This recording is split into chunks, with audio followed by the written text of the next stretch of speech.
I woke up on my couch this morning, and the first thing I noticed was the piercing headache that comes from a horrible hangover.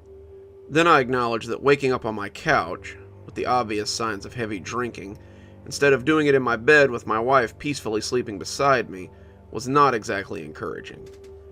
So as I got up and went to clean myself up, I tried my best to remember everything that had taken place last night. As soon as I did, I felt guilty. My wife Sophia and I had a heated argument that ended when I eventually passed out on my couch from all the alcohol I had consumed. As soon as I stepped into our room, I noticed that she wasn't asleep on the bed like I had expected her to be. There was no sign of her, actually. No phone, no shoes, no purse, or any of her clothes hanging around the room. Nothing. Figured that maybe I had woke up too late and thought she had simply went out to grab lunch with friends. This theory was quickly buried when I checked the time on my phone. It was 9:20 a.m. This shook me up quite a bit. I didn't know where she was or what she was doing at this hour after drunkenly telling her the most insulting and degrading things I could think of. Do you see where this is going? She could have spent the night revenge fucking some random loser for all I know. At that moment, I wanted nothing more than to hug her and apologize for all the horrible things I had said to her. The guilt I was feeling was only worsened when I noticed her profile picture was missing from my contacts app, meaning she either removed it or had blocked me. The latter seemed like the most likely of the two options, as ever since we met, she had always kept the same picture of her and her twin sister Cassie. I figure I needed to clear my head before doing anything stupid, so I decided to step into the bathroom and take a shower. As soon as I did, I let out a huge sigh of relief when I saw a sticky note attached to the mirror. Hey Alex, I'm really sorry about last night. I know I was acting like a total maniac and provoked you into saying things you didn't mean. I want you to know that I'm not mad at you and that nothing is wrong. I just went out to the beach to take a walk on the shore. I would have told you all this in person, but it seemed you were pretty passed out and I didn't want to wake you up. Anyway, I'll be back soon. Love you. I smiled as I picked up the note and read it. I couldn't help but think, though, that despite this obvious sign that it was just me overthinking the whole situation, something still felt wrong. I brushed it off and proceeded to take a nice, long, hot shower. I felt a lot better as soon as I stepped out. My hangover was improved significantly, and the stabbing sense of guiltiness was almost gone. I got dressed and quickly tried to call Sophia, but it went straight to voicemail. This just made that lingering sense of worry suddenly reawaken itself. Then again, the beach had pretty much no signal, so I didn't worry about it too much and decided not to act immediately. Big mistake. Minutes turned into hours as I desperately waited for her to arrive. All I could think about was her long, shiny blonde hair and her beautiful blue eyes. I soon realized it had been 4 hours since I picked up the note she'd left, which meant that she'd been away for a lot longer than that since I had no idea when she left. She never spent that much time on the beach. So at about 1:30, I decided to leave my house and go look for her. I ran into my good friend Max on the way to the beach. He told me he had just left the surf shop and how excited he was about working on a custom board for one of his clients. He quickly noticed I wasn't exactly matching his energy and seemed pretty worried, asking me if anything was wrong and how he could help. That was classic Max. He was always there for his loved ones. He'd stick with you through thick and thin, no matter what.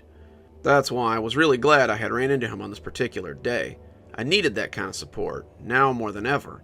I quickly explained the situation to Max, and his typical massive smile gradually turned into a serious expression as I let out my concern. He took a deep breath before speaking.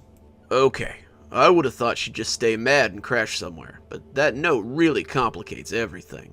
Maybe she actually is still mad at you and still crashed somewhere, but she left you that note so you wouldn't come looking for her. I wouldn't worry too much, man. She's probably at one of her friends' house talking shit about you right now. But that's how it goes with her, man. She's a drama queen. She wouldn't just leave you without a big final face-to-face, right? What he said did make sense, but it still had me worried. Yeah, exactly. She wouldn't just leave without saying anything. That's why I'm worried. What if she actually came here and something happened to her? Well, in that case, I'm here to help you look for her. Although, I really don't think she's been kidnapped or anything. That's insane. Trust me, she's probably at someone's house enjoying some time away from her psychotic husband. He let out a soft chuckle, but quickly turned serious again when he saw his joke hadn't amused me. Look, man, if you want to help me look for her, I really appreciate it. If not, don't get in my way, I said with a stone-cold expression on my face. Roger that, he said, and quickly ran back towards the surf shop. I assumed he was choosing the latter of the two options I gave him, and scoffed quietly as I arrived at the beach. I was mistaken. About 20 minutes after he left, I heard Max calling out for me. I was too focused on looking for any signs of Sophia to turn around immediately, but when I did, I was delighted to see my friend along with the entire staff of his surf shop making their way towards me. They were equipped with flashlights, binoculars, and even an automatic weapon, in case things went sour. I couldn't help but smile at the sight before me, and greet my friends with a hug. We wasted no time and immediately split up into 4 groups, walking around the beach and asking every pedestrian if they'd seen a blonde-haired woman in her mid-20s. We were met with mostly negative answers, until the sun started to set and our hopes of finding Sophia slowly disappeared with it. Before I knew it, it was already 7 p.m. We'd been asking around for any signs of my wife for more than 5 hours, and most of Max's team were starting to lose hope entirely. One of them suggested we call our search, and instead file a missing persons report with the local police. I stubbornly refused, noting that the local police are extremely incompetent, and missing person reports always lead to nothing. But deep down, I knew that was my best bet. Max quickly said, I agree with Alex. The police won't do anything to help us. But Detective Hoffman might be a different story. I'll call him right now. I was confused by his statement. However, it gave me hope. Whoever this Detective Hoffman guy is, he could really help us right now. At least, help us more than the police would. Max quickly explained to me that Detective Hoffman is the client he talked about earlier. He was shopping for a birthday present to give his son, and a custom surfboard from Max's shop was what he chose. Max told me that they had become great friends, which by his standard most likely meant that they were mild acquaintances. But whatever kind of friendship they had was irrelevant. What mattered was that this guy was a trained detective who also worked as a private investigator. After a short phone conversation with Max, he agreed to help me find my wife in exchange for a hefty discount on his custom board. I was so thankful that Max actually agreed to this, but hey, that's Max for you. Detective Hoffman and I got in touch as soon as he ended his conversation with Max. We agreed to meet at my house the same night, so I said goodbye to Max and his crew, thanking them and especially Max for all their help. I quickly made my way back home. I still had a sliver of hope in me that as soon as I walked in the house, Sophia would be right there waiting for me. Of course, that wasn't the case. But my disappointment was short-lived, as about 10 minutes after I arrived, I got a knock on the door from Detective Hoffman. I opened the door and greeted a tall but slender man into my home. He gave me a firm handshake and asked if he could come inside. I showed him in, and he immediately took off his large black trench coat to reveal a minimalist, yet elegant white shirt and red tie. He made his way into my kitchen and asked me if I had any bourbon.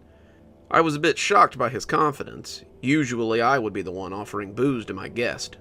I didn't have bourbon, but I did have half a bottle of scotch left, so I offered it to him and he gladly accepted. I took out 2 glasses and handed them to him. He served a generous amount of brown liquor for both of us, put them on the kitchen table, and invited me to sit down. Again, his confidence was definitely a bit shocking to me, and I definitely could have mistaken it for arrogance. I decided to keep these thoughts to myself, though. The only thing that mattered to me was finding Sophia. Listen, Alex, I'm going to ask you a few questions, and I need you to be 100% honest with me if you want us to get anywhere. Understood? Yeah, I understand. Fantastic. Now I want you to know that we have a confidentiality agreement in place, meaning anything you say cannot legally be shared to anyone. Understand? Yeah, I understand, I replied, definitely getting a bit nervous when he asked me that. I was afraid of what he might ask next. Did you murder, attempt to intimidate, or physically or psychologically harm Sophia Adkisson? I was lost for words, froze up. This Sherlock Holmes doppelganger thinks I killed my own wife. No, of course not. How dare you even suggest something like that in my own home? I can't begin to explain how. No need to get defensive, Alex. I just need to have a full understanding of the situation so I can make an informed decision on how to proceed. I'm not suggesting anything. Tell me about Sophia. Did you notice any change in character in the days leading up to her disappearance? Did she show any signs or desires to terminate your relationship? Is she closer to any of her relatives or friends than she is to you? I thought for a few seconds, and then began to tell him about our big fight. I was drunk, and thought it would be somehow acceptable to demand she stop seeing her twin sister Cassie so often.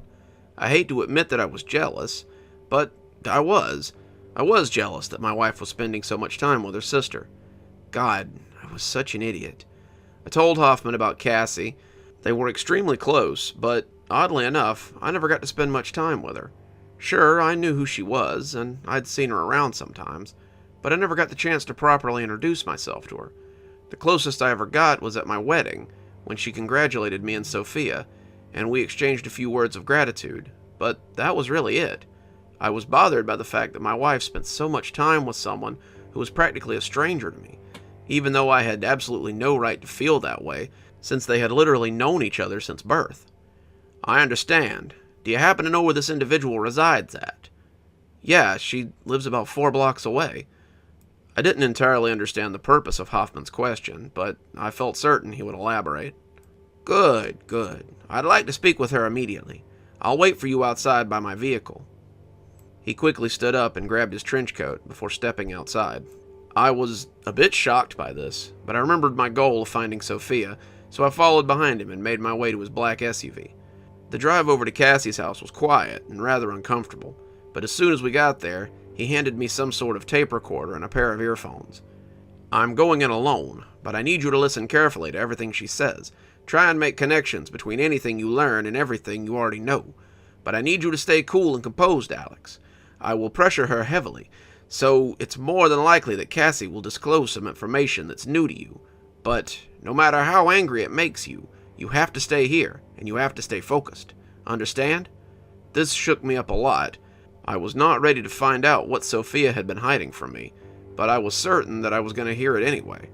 Hoffman is intimidating, to say the least, and I just know that if there's truly a big secret that Sophia had trusted Cassie with, Hoffman would be able to get it out of her with ease. I observed anxiously from the vehicle as Hoffman made his way to Cassie's house. It was 8:21 p.m. when he gave the door 4 firm, loud knocks. He was about to knock for a 5th time when a short, blonde-haired woman greeted him with a confused expression on her face. Good evening, Miss Atkinson. My name's Detective Mark Hoffman, and I'm here to ask you a few questions regarding the disappearance of your sister, Sophia Atkinson. Can I come in, or would you prefer I take your statement from outside your residence? That was a sneaky trick by Hoffman. Casey wasn't legally obligated to tell him anything, but his concise and confident demeanor would make her think she was. I told you, this guy was good. Sure, Mr. Detective. Please come in. Hoffman took a glance at me in the car before calmly walking into Casey's house. I heard a loud beep noise coming from the tape recorder-esque device that he had handed me a moment before. He just activated a wireless microphone hidden in his tie. The door closed and my visual presence was gone, but thanks to that little microphone, I could still hear everything that was going on inside that house. Wow, okay, I didn't even know she was missing before you came here. When did this happen? She asked, genuinely terrified. God, her voice sounded just like Sophia's. I'm not sure you understand the dynamic here, Miss Atkinson, but I'm here to ask you some questions, not answer them. Oh, I understand, Mr. Detective. Sorry, how can I help you? Think of this as an interview. Whatever you say won't help or hurt anyone but yourself. So I would advise you to answer each of the following questions honestly and to the best of your knowledge. Understand? Yes, Detective. I'm sorry. I couldn't help but feel bad for Casey. The girl was probably relaxing in her bed, and suddenly she learned that her sister was missing, and that she was considered somewhat of a suspect. Or at least, that's how Hoffman made it seem. She sounded so scared and vulnerable. Please, take a seat. Yes, sir. Miss Atkinson, do you consider Mr. Alex Davis a friend of yours? I felt a chill run down my spine when I heard my name being mentioned. Well, sort of, yeah, I mean, he's my sister's husband. Obviously, I care about him and stuff, but we're not, like, super close friends or anything. Did he do something to Soph?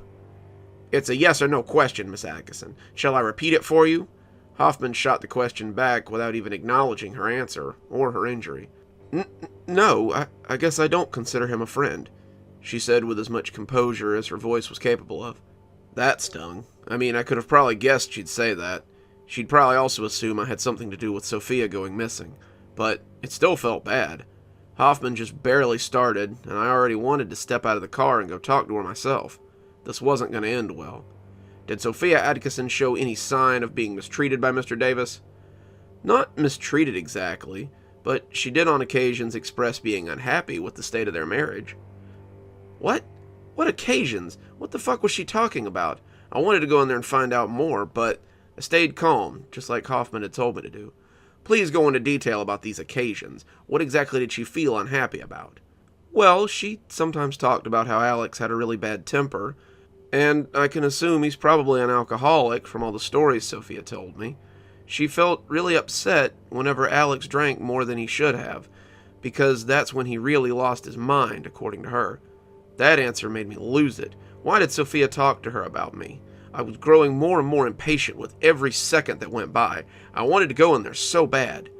And could it possibly be that Mr. Davis had one of his outbursts in the days leading up to Sophia's disappearance? Oh, definitely. It's more than possible. I think it's very likely, actually. He did have one of those outbursts quite often, according to my sister. I punched the glove box and gritted my teeth when I heard that. I knew it was true, but it hurt me more than it angered me. Did Sophia ever consider ending their marriage, Miss Davis? Yes, on many occasions, but she expressed a concern for her well-being if she did. She was scared of what Alex might do afterwards. I sat there and seethed. What the hell? Cassie was literally turning me into the prime suspect of this case, with the guy I had hired right there. I couldn't sit here like an idiot and take this much longer. Did Sophia have a backup plan, if you will, Miss Davis? I didn't even want to hear what Cassie had to say about that. Sort of. She was going to meet up with a painter she met on the beach. That was supposed to happen a few days ago, but she canceled on him. She told me she just couldn't do that to Alex, and she felt super guilty later. I was simultaneously relieved and completely enraged when I heard the answer. What painter? How could Sophia even consider cheating on me with some fucking painter? And a painter she had met on the beach, for God's sake? Probably some junkie who makes $2 an hour selling his shitty drawings to people who just feel bad for him. But at least she came to her senses, right? Please elaborate on this painter individual. What is his name and where does he reside? His name is Jamie. I can't seem to remember his last name, though. Maybe she didn't even mention it to me. As for the second question, I have no clue where he lives. But he works at the beach in a big blue tent by the main bar. Fucking loser, I whispered to myself. To the best of your knowledge, how did Jamie feel about Sophia canceling their date? He didn't take it well. From what I know, he tried to get in contact with Sophia a lot. She even blocked his number and started calling him from a different phone. It got really bad, so bad that Sophia had to change her number to avoid him. She lost all of her contacts because of this. Oh, that explained the whole missing profile picture thing. I wasn't sure how to feel. And did he try to contact Sophia in person? Maybe show up at her house on occasions? I don't know, but it wouldn't shock me if he did. And could a face-to-face confrontation between the two of them have led to Jamie harming Sophia in any way? Gosh, maybe. Yeah, I didn't think of that. Oh my God. Casey sounded worried when she said that. I should have been worried too in hindsight, but then and there I felt like I was losing my damn mind. I wanted to have a chat with this Jamie guy, maybe even stab him to death and throw his body in the ocean. That's all I've got for you, Miss Atkinson. Thank you very much for your time. No problem, Detective. Let me know if there's anything else I can do to help. It sounded like Hoffman was making his way out of Casey's house, and sure enough, I saw him walk out with a blank expression on his face, and start to walk towards me in the car. He stepped back in and began to drive back to my house, without saying a word. It was now 9:08 p.m. When we arrived, he gestured for me to unlock the door, and as soon as I did, he walked inside, no hesitation, and made his way to my kitchen to pick up a still full glass of whiskey and down it in one gulp. I'm really nervous about this Jamie guy. He gives me the heebie-jeebies. That was the most informal thing Hoffman had ever done and said since I met him. I quickly snapped back to my senses and replied, "Yeah, Detective, I feel the same way. I want to kill that guy right now." "Don't worry, I do too. I would go over and question him right now, but it's late, and I imagine he's probably gone. First thing tomorrow, I'll pay him a visit in his little tent." It seemed the alcohol had really loosened Hoffman up. I thanked him for his help and wished him a good night. He then firmly shook my hand and handed me his business card. I realized I didn't even have his number yet, and I had contacted him through Max's phone, but that issue was now resolved. He made his way out of my house. Thanks for the drink, by the way. Take care of yourself, Alex. I'll see you tomorrow. Then he stepped into his car and was gone. Wow, a cop drinking and driving. I never thought I'd see that. I waved him goodbye and closed the door. I immediately collapsed onto the couch and started crying in rage. Whoever this Jamie guy was, and whatever he looked like, I was gonna fuck him up. In the middle of my breakdown, I decided to call Max. He almost instantly picked up, and we shared a short but meaningful conversation. Hey bro, how'd it go with Hoffman? Man, that guy is a complete badass, isn't he? I imagine you already figured that out, though. Did you figure out what happened to Soph? His demeanor did a complete 180 when he heard I was still weeping with tears of rage. Oh shit, I heard him whisper, his tone terrified. I told him about Hoffman's chat with Casey, and especially about Jamie the painter. Dude, I know that guy. He bought a few beanies and ball caps from my shop before. His tone was uncharacteristically enraged for Max. What does he look like? I desperately asked. Not gonna look great after these fists get their hands on him, buddy. I urged Max not to do anything. Hoffman was gonna go question him first thing in the morning, and that was final. Max sounded a little disappointed at me denying him the opportunity to beat Jamie's ass. But he was smart about it. He promised not to do anything directly, but he did say that he and his staff were going to keep an eye out for him. I didn't contest that, as I figured a few extra pairs of eyes couldn't hurt. I thanked him before hanging up, downing the glass of whiskey Hoffman had served me a few hours ago, and passing out on the couch. I woke up to the sound of my phone ringing. It was a text from an unknown number. Good morning, Alex. It's Detective Hoffman. I have many things to share with you, but one is definitely more urgent than the rest. Please listen to the following audio files. The text had a 6-minute audio file attached, so I curiously grabbed a pair of earphones and started to listen. It seemed that Hoffman was interrogating someone. Mr. Jamie Watkins? Mr. Tall, angry British guy? I guessed that the last bit was Jamie's voice. Good morning, Mr. Watkins. My name is Detective Mark Hoffman, and I'm here to ask you a few questions regarding the disappearance of Sophia Adkisson. I could hear a light scoff coming from Jamie. Then he stayed silent for a few seconds before speaking again. I have no idea what you're talking about, Detective. Frankly, Mr. Watkins, I know that's not true, so I'm going to remind you that if you choose to lie again during this statement, you can and will be charged with misleading an investigation. Hoffman sounded like he was losing his cool a little bit, which was definitely out of character for him. And frankly, Mr. Detective, I'm not obliged to tell you anything, so I think I would rather have you stop wasting my time and stop drawing attention away from my work. Can't you see I'm working on a new piece here? God, you cops are such a pain in the ass. You are correct, Mr. Watkins. You are obliged to tell me nothing, though it may be in your best interest to tell me what you know. Hoffman angrily replied, and I could hear the sound of a handgun being rustled against his belt. He probably flashed the gun at Jamie in an attempt to intimidate him.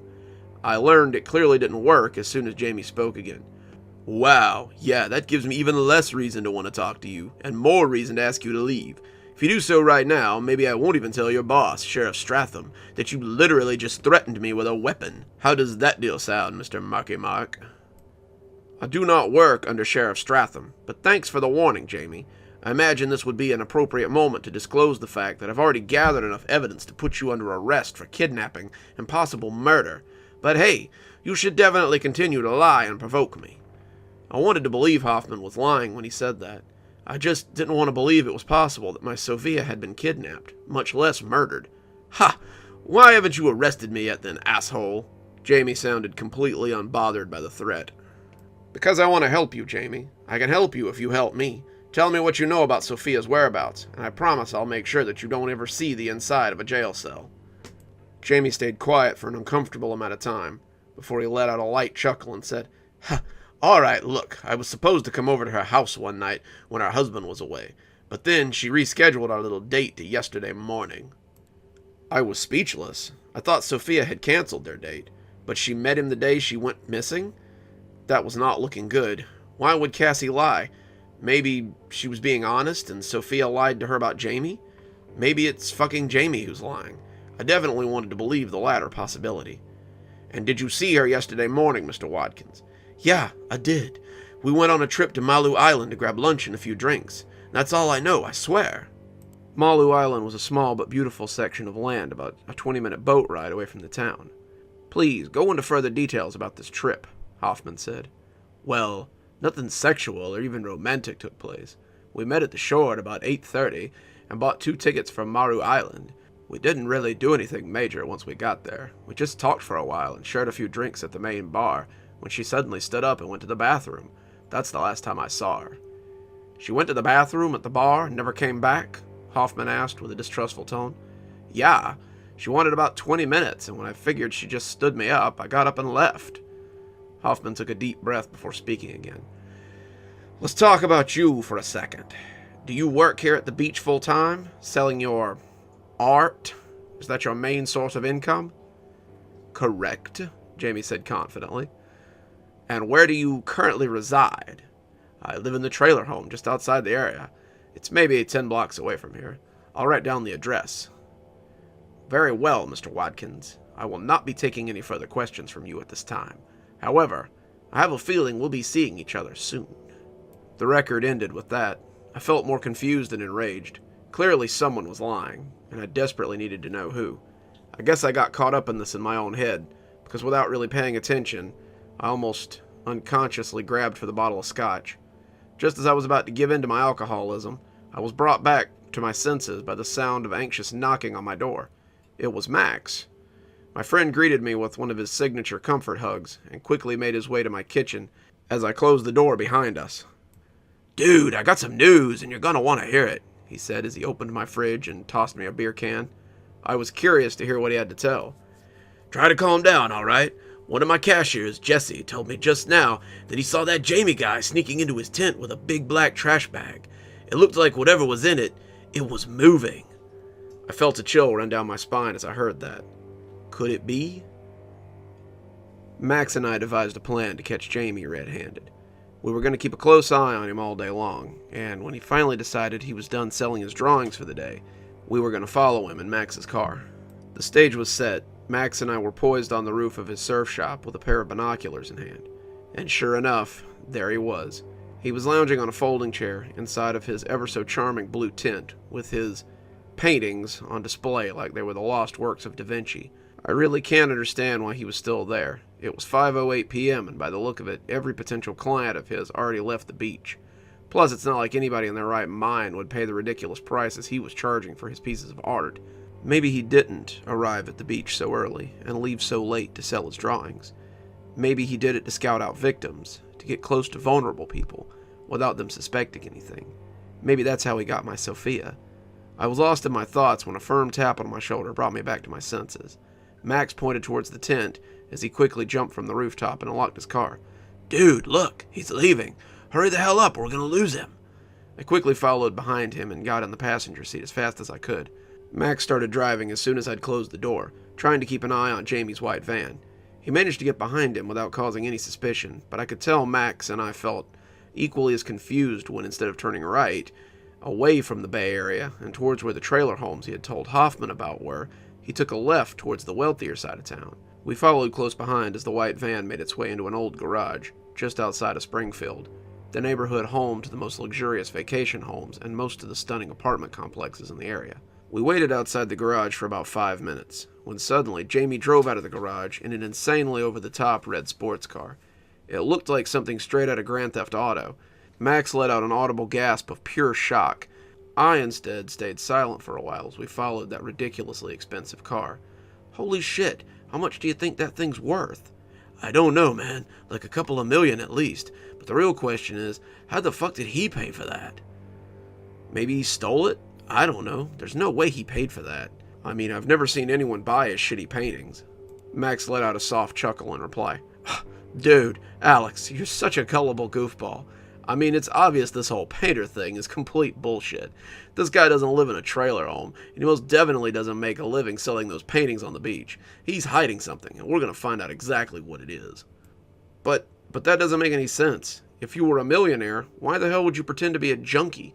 Surely it would be the other way around, right? Well, maybe he doesn't want people to know he's a millionaire. But why? If I was a millionaire, I would be delighted to let people know. Why would anyone not want to take credit for that? That's exactly what we're here to find out, dude, Max said confidently.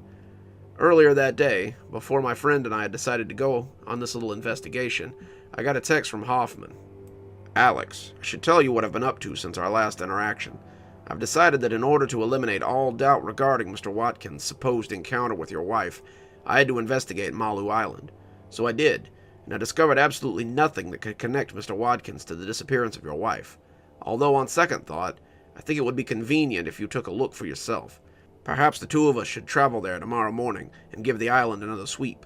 But to be honest with you personally, I believe that the supposed encounter never took place there, or at least not in the way that Mr. Watkins described it to me. I can't describe how uncomfortable this individual makes me. I have really, really bad feelings about him. I'll pick you up at your house tomorrow morning, just after I pay our little friend another visit. I'll see you tomorrow, Alex. Take care of yourself. The red sports car finally stopped, pulling into the driveway of a home I would only describe as surreal. Imagine the kind of property that the Wolf of Wall Street would own if he never got caught by the FBI, and times it by 10. Jamie calmly stepped out of the luxury vehicle and watched as two muscular men dressed in tuxedos greeted him, and one of them proceeded to park the car in the home's private garage. All Max and I could do was watch in disbelief as the scene before us unfolded. The house had a meticulously designed security system. It was no joke. There were cameras everywhere, at least 20 other unnecessarily jacked security guards dressed in tuxedos, a massive electric gate, about 15-foot-tall fence. Of course, because why not? There was a frigging sniper on the mansion's rooftop. It looked like a supervillain's hideout straight out of a video game. After analyzing our situation, Max and I quickly figured out that our options were quite limited. We only had two, actually. Plan A, go home, or Plan B, die. Since we're not completely out of our minds, we decided to choose the first option and leave the investigation work to a professional, like our friend Detective Mark Hoffman, for example. We drove back to the surf shop and said our goodbyes for the day, with a bittersweet feeling. We basically had no progress, and we had made nothing towards finding Sophia. We were losing valuable time, and in this particular situation, it could be the difference between life and death. But hey, at least we didn't attempt to break into a deranged billionaire's house, right? When I finally got home, the loneliness hit me harder than it ever had. My wife had been missing for more than 2 days, and so far, all I've done about it is find out that she met up with a billionaire pretending to be a loser. She could be dead right now, or maybe she's still alive and in desperate need of some help. And yet here I am, at home, alone, doing absolutely nothing to help her. I tried to change that by calling Hoffman and explaining everything Max and I had seen. I also sent him some photos I took of Jamie's car and the house. To my surprise, Hoffman seemed quite unbothered by this. He assured me that he'll get something valuable out of Jamie tomorrow morning, and wished me a good night. I'm ready to do something about it. I'm ready to step up for Sophia. Tomorrow, Hoffman and I will investigate Malu Island, and I swear on Sophia's name that I will not go home empty-handed. I will find something that can allow Hoffman to legally search Jamie's home, and when it's over, she'll be right here, alive, and ready to finally come home with me. I miss her a lot. I actually woke up at a reasonable time for once. It was 7:30 a.m., and I was ready to finally do something meaningful. I'd called Hoffman the night before, and asked him if I could be present for the second interrogation of Jamie. I wanted to analyze everything about his demeanor, any signs of guilt in his body language, or manner of speech. I was going to notice it. Hoffman knocked on my door, and we decisively made our way into his black SUV. This made me reminiscent about the time he had interrogated Casey. The anxiousness and the uneasy feeling was exactly the same. I was excited to find out more about Sophia's disappearance, but absolutely terrified about what exactly I might find out.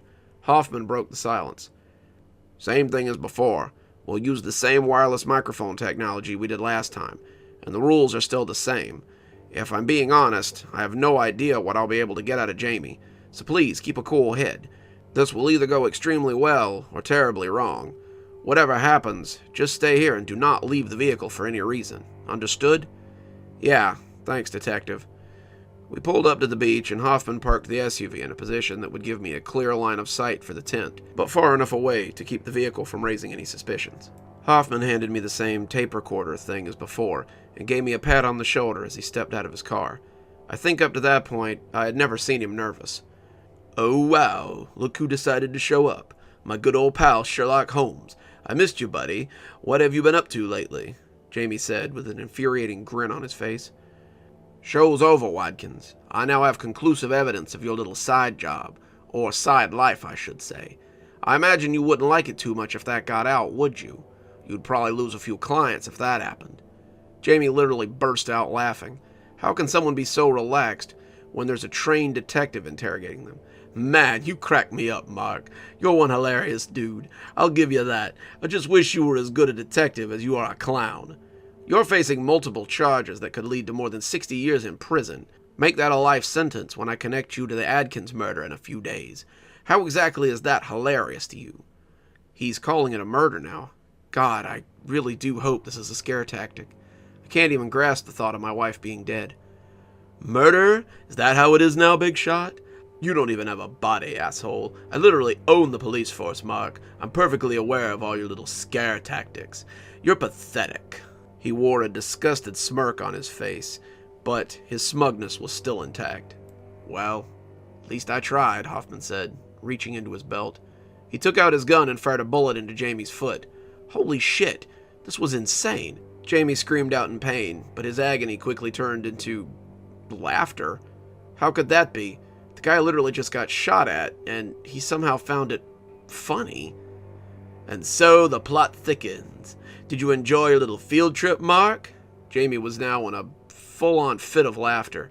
There's something seriously wrong with this guy. "You sent me to Malu Island to find nothing. How funny." Hoffman cocked his gun and aimed it at Jamie's foot once again. "You were wasting my time, so I thought I'd waste some of yours," Jamie said, still laughing hysterically.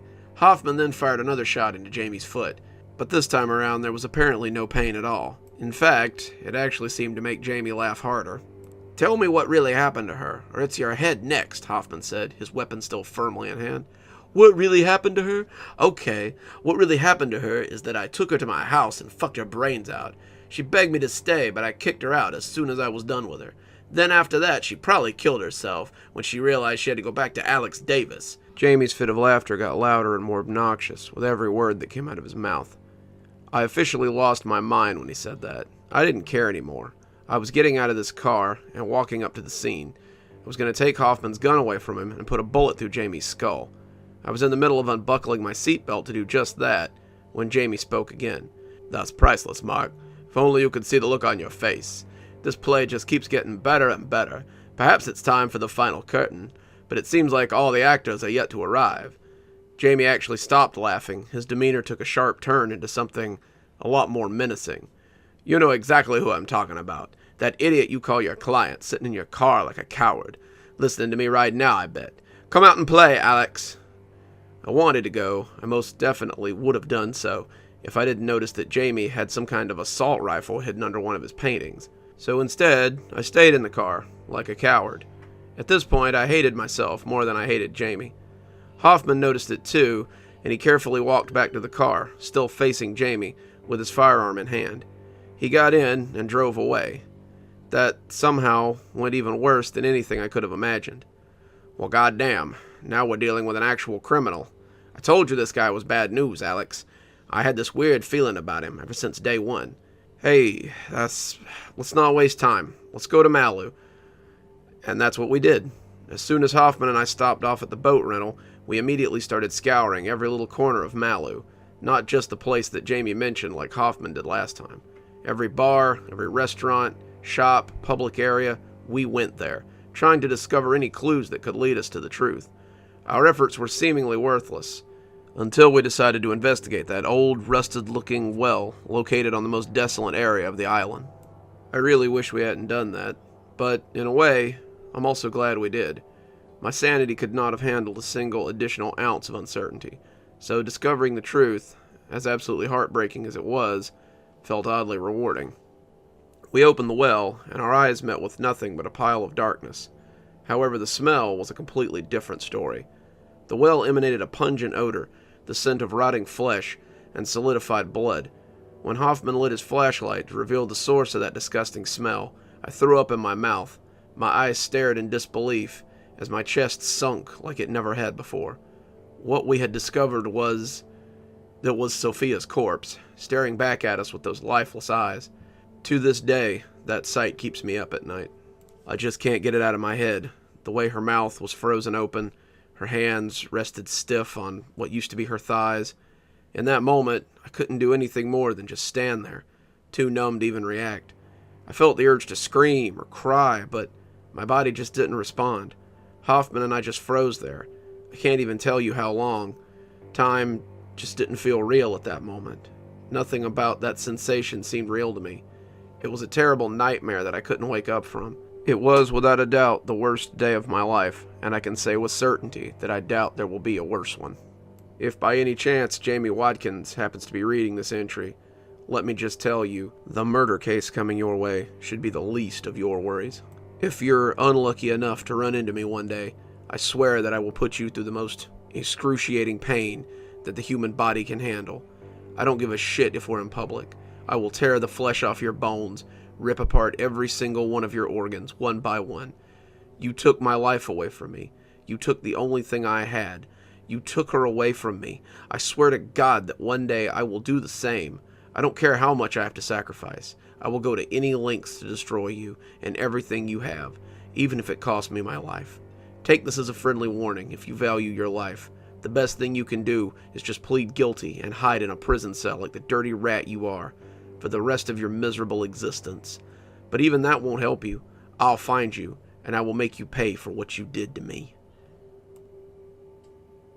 It's been a year since the events of my last entry took place. This time has been very uneventful, but there's still some important things that perhaps I should share. Jamie Watkins got acquitted of first-degree murder. I don't even care anymore. I could see it coming from a mile away. We didn't have any DNA or any piece of real evidence, just the audio recording from Hoffman's interrogation, and those got easily shut down. Since there were no witnesses of the interrogation besides me and Hoffman, the judge didn't even allow us to play it for the jury, and even if he did allow it, Hoffman literally shot Jamie twice during the interrogation, so it would have done more harm than good anyway. Again, I don't care anymore. I learned the hard way that enough money can get you out of damn near anything. I distanced myself from almost every person in my life who was there for the nightmare.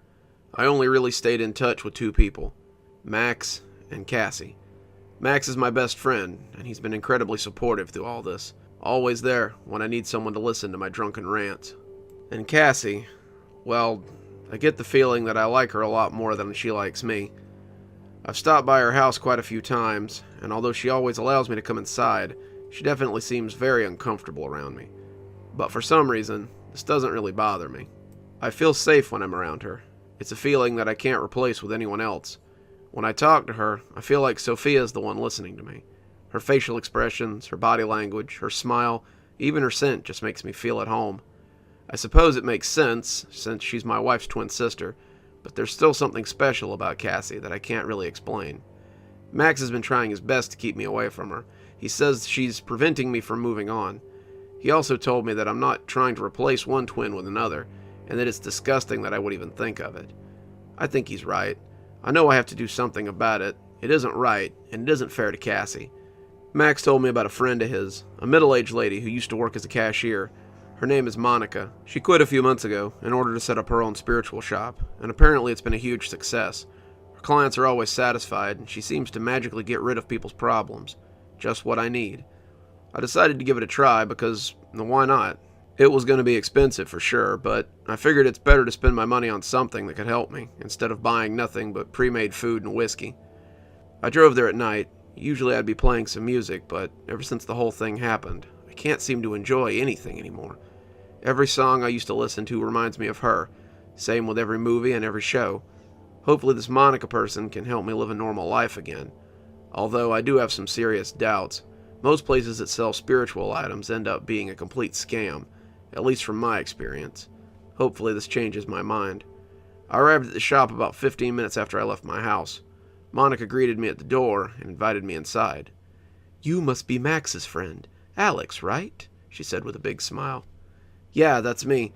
I don't really know why I'm here exactly. There's something seriously wrong with me, so I'm hoping you could help me fix it."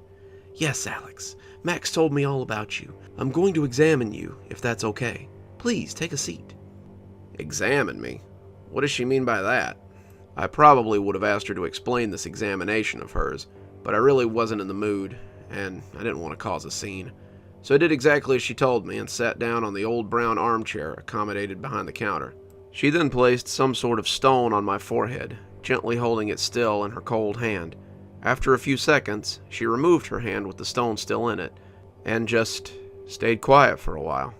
It was maybe close to a full minute before she spoke again. "You're broken.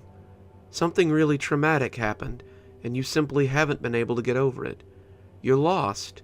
You feel like you need to replace something that you've lost. But in reality, you don't know what you want. Give me a few minutes, please." Yeah, well, no shit. I think I already knew that, Monica. So far, this isn't quite worth the $500 fee she's charging me. Or that's what I thought, at least. She stepped into the back room of her shop, and shortly after, came out with a melting pot and a few plastic bags with powdered materials that seemed similar to cooking condiments, although I knew they were obviously not as they appeared to be. She then took the stone she had previously placed on my forehead and started to melt it. It was actually a soul crystal, as she called it. She started carefully measuring out and incorporating the powders into a hot goo. She kept on adding and mixing for about 5 minutes until she finally acknowledged me. She asked me to come closer as she did so. Without any warning, she took my hand and pinched my finger with a small needle she had, and as soon as a drop of blood splashed into the mixture, she spoke again. She softly whispered in a kind of pseudo-Latin, with her eyes closed, and then poured out the hot mixture onto a steel compass to create the needle. I hadn't understood the words, but what really caught my eye was the compass. Why did it need my blood? And why didn't she tell me anything before doing that? Monica handed it to me and briefly explained its function. "This is what we call a soul compass. Follow the needle, and it will lead you to the thing you desire most, above anything else. Maybe finding what you truly need can help you handle your grief a little better. If not, I'm always here to help." I thanked her and left. This got me really curious, so I decided to follow the needle until it stopped moving. It led me to Cassie's house. Don't panic, I thought to myself. Maybe it's leading me to something inside of Cassie's house, not Cassie herself. I don't know why, but I thought it'd be a great idea if I waited for her to leave her house so I could take a look around. Why do I keep putting myself in dangerous situations? Maybe that's why I so often see things I'm not supposed to see. At about 8 p.m., a little over an hour after I got there, I saw her leaving her house all dressed up for a night out on the town, but she was with Max? Why? I saw the compass needle follow her every step as she walked with my friend. At first I felt bad about breaking into her house, but now I needed to find out why she'd been hanging out with Max. I needed to know more. I just couldn't resist. I stepped out of my car and carefully made my way towards her room. She always kept the window slightly open enough for someone to sneak in. She was just as clumsy as Sophia in that regard. Before I knew it, I was in Cassie's room, and nothing really stood out until I took a closer look at the desk. A bunch of messy, unorganized paperwork and 2 perfectly packaged, unopened envelopes. To hell with it, I thought, and opened the first one. It was a bank receipt for the purchase of a property in Paris. Holy shit, I didn't know Cassie was moving to Paris, and I certainly didn't know that she had that kind of money. However, my that's weird reaction quickly turned into a what the hell when I opened the second envelope. It was a letter signed by Jamie Watkins. "Dear Sophia, I would like to inform you that so far everything is going swimmingly. Thanks to Maximilian's Surf Shop, I've been able to move my products like never before, and as a thank you gift, I bought you two a nice apartment out in the country. I will allow myself to suggest that you two move there as quickly as possible. I imagine the dental analysis for Cassie's body will be in rather soon, and when that happens, your cover will be blown. Best regards, Jamie Watkins."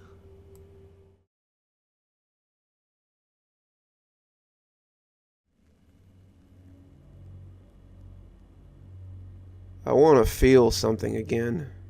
The trees are bare. I watch them from the windows. Their limbs dance in the wind.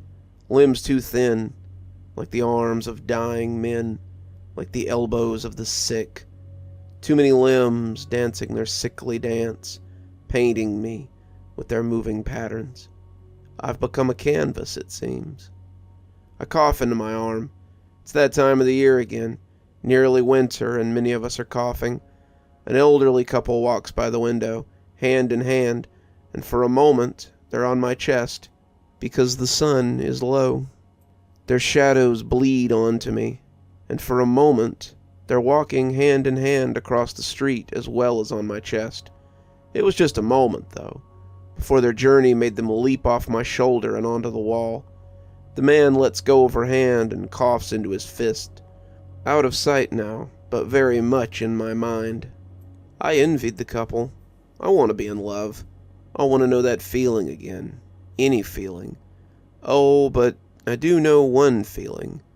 It's the only feeling I can recall for certain, 'cause it's the last feeling I ever felt.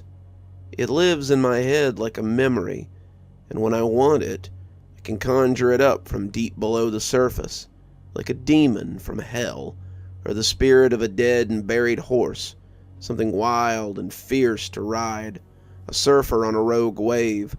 Sometimes I do just that, just to feel one thing, anything. Fear. Suffocating fear. Abject fear. Fear, fear, fear. I look for it now and bring it to the surface. I dig it up. My heart matches the speed of its gallop. I stagger and stumble and fall backwards to the floor as I hug my knees and shake. I make a sound, an unconscious sound, a trembling monotone note, the hum of the damned. I'm transported back through time, and suddenly I'm on the dirt road in nowhere North America. My ride is now a cloud of dust on the horizon. Goodbye, joy. Goodbye, other life. Goodbye to so many things, all of them existing in that cloud of dust like an unreachable galaxy. It's dusk, the sun just a red streak below a purple sky. Ahead of me is a house, a quiet, comfy home. The lights are on and cast a tungsten orange glow. Beside the house, there's an axe lodged deep into a stump beside a woodpile. It's my parents' house, and I know it well. I've contributed to that woodpile. I bet that the bottom of the stack could have been my work. The crickets own the night. They play the same song on their endless arena tour. It's a fan favorite. I'll admit that growing up in this bucolic countryside had its luxuries. Clean air, the smell of earth, the lilting hills, the surrounding vibrance and vitality of every living thing. The very ground was rich and fertile, and inside our house, each window was really a painting, and the paintings moved when I moved. The people were kind and neighborly. It was quiet and peaceful and perfect. But something lived with us there. Something cruel and malevolent lurked in the shadow of each peaceful night. Something as rotten and damp as the wood at the bottom of the wood stack invading our comfy home. I knew it because I had seen it around, watching us, waiting for an opportunity to pounce. I heard it in the silence of the laundry room as I walked by towards the warm, welcoming light of the kitchen. I saw it contort on the walls, black and gangly, too many limbs, thin and sickly, but smiling.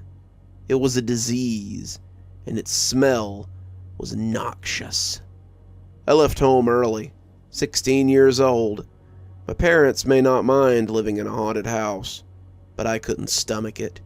It plagued my mind with troubled thoughts, and I knew that pretty soon I'd do something bad, something terrible. I needed to escape. My thumb took me all the way from nowhere North America to everywhere Earth. I was a rambling man, a hobo king, a rebel and a bum. I got into drugs, fights, bad situations, good situations, all kinds of shit. My life was saturated and beautiful. I was a walking outlaw. I've heard songs about me. I left that peaceful, comfy home and never looked back. I chose to live rough, down in the weeds. I got a phone call one day. I'm not sure how they got my number, but my father called me up. I hadn't spoken to my parents in years. I thought about them nearly every day, but I was on the run. My dreams sometimes took me back, and in my dreams, I had premonitions. A cloud of blackbirds covering the sky above my parents' house, a lonely sky of nowhere North America, and on the roof and the eaves and the gutters they sat and cawed and watched me approach with their terrible ink-splotched eyes. My father's voice was on the phone then, and I was telling Janet to shush, but she was naked and tugging on my sleeve. I told her to hush, but she wouldn't, so I put a finger in my ear and listened to my dad. He sounded sick. He was sick. He begged me to come home, a mixture of feelings, a tie-dyed blend of emotions. I had to go. I owed them that much, didn't I? So I went, all the way from everywhere Earth, back to nowhere North America. It took weeks, and a hand job or two to get there, but I finally made it. I had arrived. I thanked the driver, Tommy was his name, and tapped the hood of his car. He drove off, and I'm here again. Tommy was a dust cloud on the horizon, the sky a deep purple above a streak of red, and there were lights on in the house. But I had lied. There was no axe lodged deep in the stump by the woodpile. That was a wishful thought. Goodbye, axe. Goodbye, woodpile. I walked up the steps, feeling a little uneasy. There were no omens here, no dark birds on the roof. This was not a reoccurrence of my dream, but still, there was something foul in the air. A smell like dead, rotten wood, damp and infested with mites. My father was dying. Brain cancer. A baseball-sized tumor, he'd said. One would think you'd be able to see it, pulsating through the skull. I'd spoken with my mother since his summoning call, and she had said that it affected his behavior. It put pressure on the part of his mind where feelings reside. He'd cry for no reason at all. He'd laugh like a child as he swatted at flies. His sickness pressed the keys. He was a carousel of painted horses. The horses went by these names: anger, suffering, pleasure, malcontent, melancholy, indignation, repulsion, curiosity, shame, and fear. What I would do to ride those horses now, but only one was available to me. Before knocking, I glanced to the side, towards the lawn and the woodpile and the lone stump. It wasn't fair for them to bring me back here. It wasn't fair that my father was dying. It wasn't fair that I'd have to expose myself to the contortionist that lived in our house, a disease that dampened all my moods but one, a poltergeist with incredible powers, the power to fill my head with troubled thoughts. I thought of Janet and felt nothing, because I was only a guest in this memory. In the moment, though, in the actual moment that I thought of her, I felt a pang of longing, and for a moment, felt like my heart was attached to a grappling hook, and I reeled on my heels as I tried to step forward, towards the house in its orange glow. I was instead pulled 10 steps backwards, towards the dust on the horizon, away from the empty stump, towards her and our love ballad. I jumped off the horse. I unhinged my knees and let the note drop. I sat on the floor in a shaft of light. The wall behind me was a canvas, and in it my father danced. His frail, sickly limbs waved back and forth, his knobby elbows bent and twisted. In his bony hands he held an axe. It came up and down. Rain like blood began to tap on my windows, and it painted the scene with gore. I wished I could feel something. There's something here that suppresses it all, though. The blunt end of an axe, or a cruel entity in the dark corners of the house. Something powerful, with the ability to cover me up with a smile. Something with the ability to put me in a box and leave me there to scream and suffocate. There's a scar above my right eye. It's where my fear resides. My painted horse. It beckons me, and I climb aboard. It brays, wild and fierce, and I ride that rogue wave with my arms around its neck. I hug my knees and begin to hum. I tremble. The crickets hear an almighty orchestra. I climb the steps and stand on the rickety porch. It needs a new paint job. Maybe red. Or purple. Like the sky. I knock on the door back home, the door to coziness and comfort. But also, not just that. Something evil lives here too. I wait. Goodbye laughter. Goodbye sweet bliss. Goodbye Mom. Goodbye Dad. No one answers. I let myself in. It's not uncommon in the country to leave the doors unlocked, so this doesn't evoke any immediate concern. But I know better, because I'm only visiting.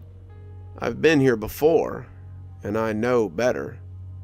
My grip tightens around the neck of the beast I ride, my sweaty hands clutching madly at its silky hair, my face buried in a black mane. I let myself in. I can never get out. It's a box in which I suffocate. The wall is a canvas of abstract art. It's smeared red and purple in complex patterns.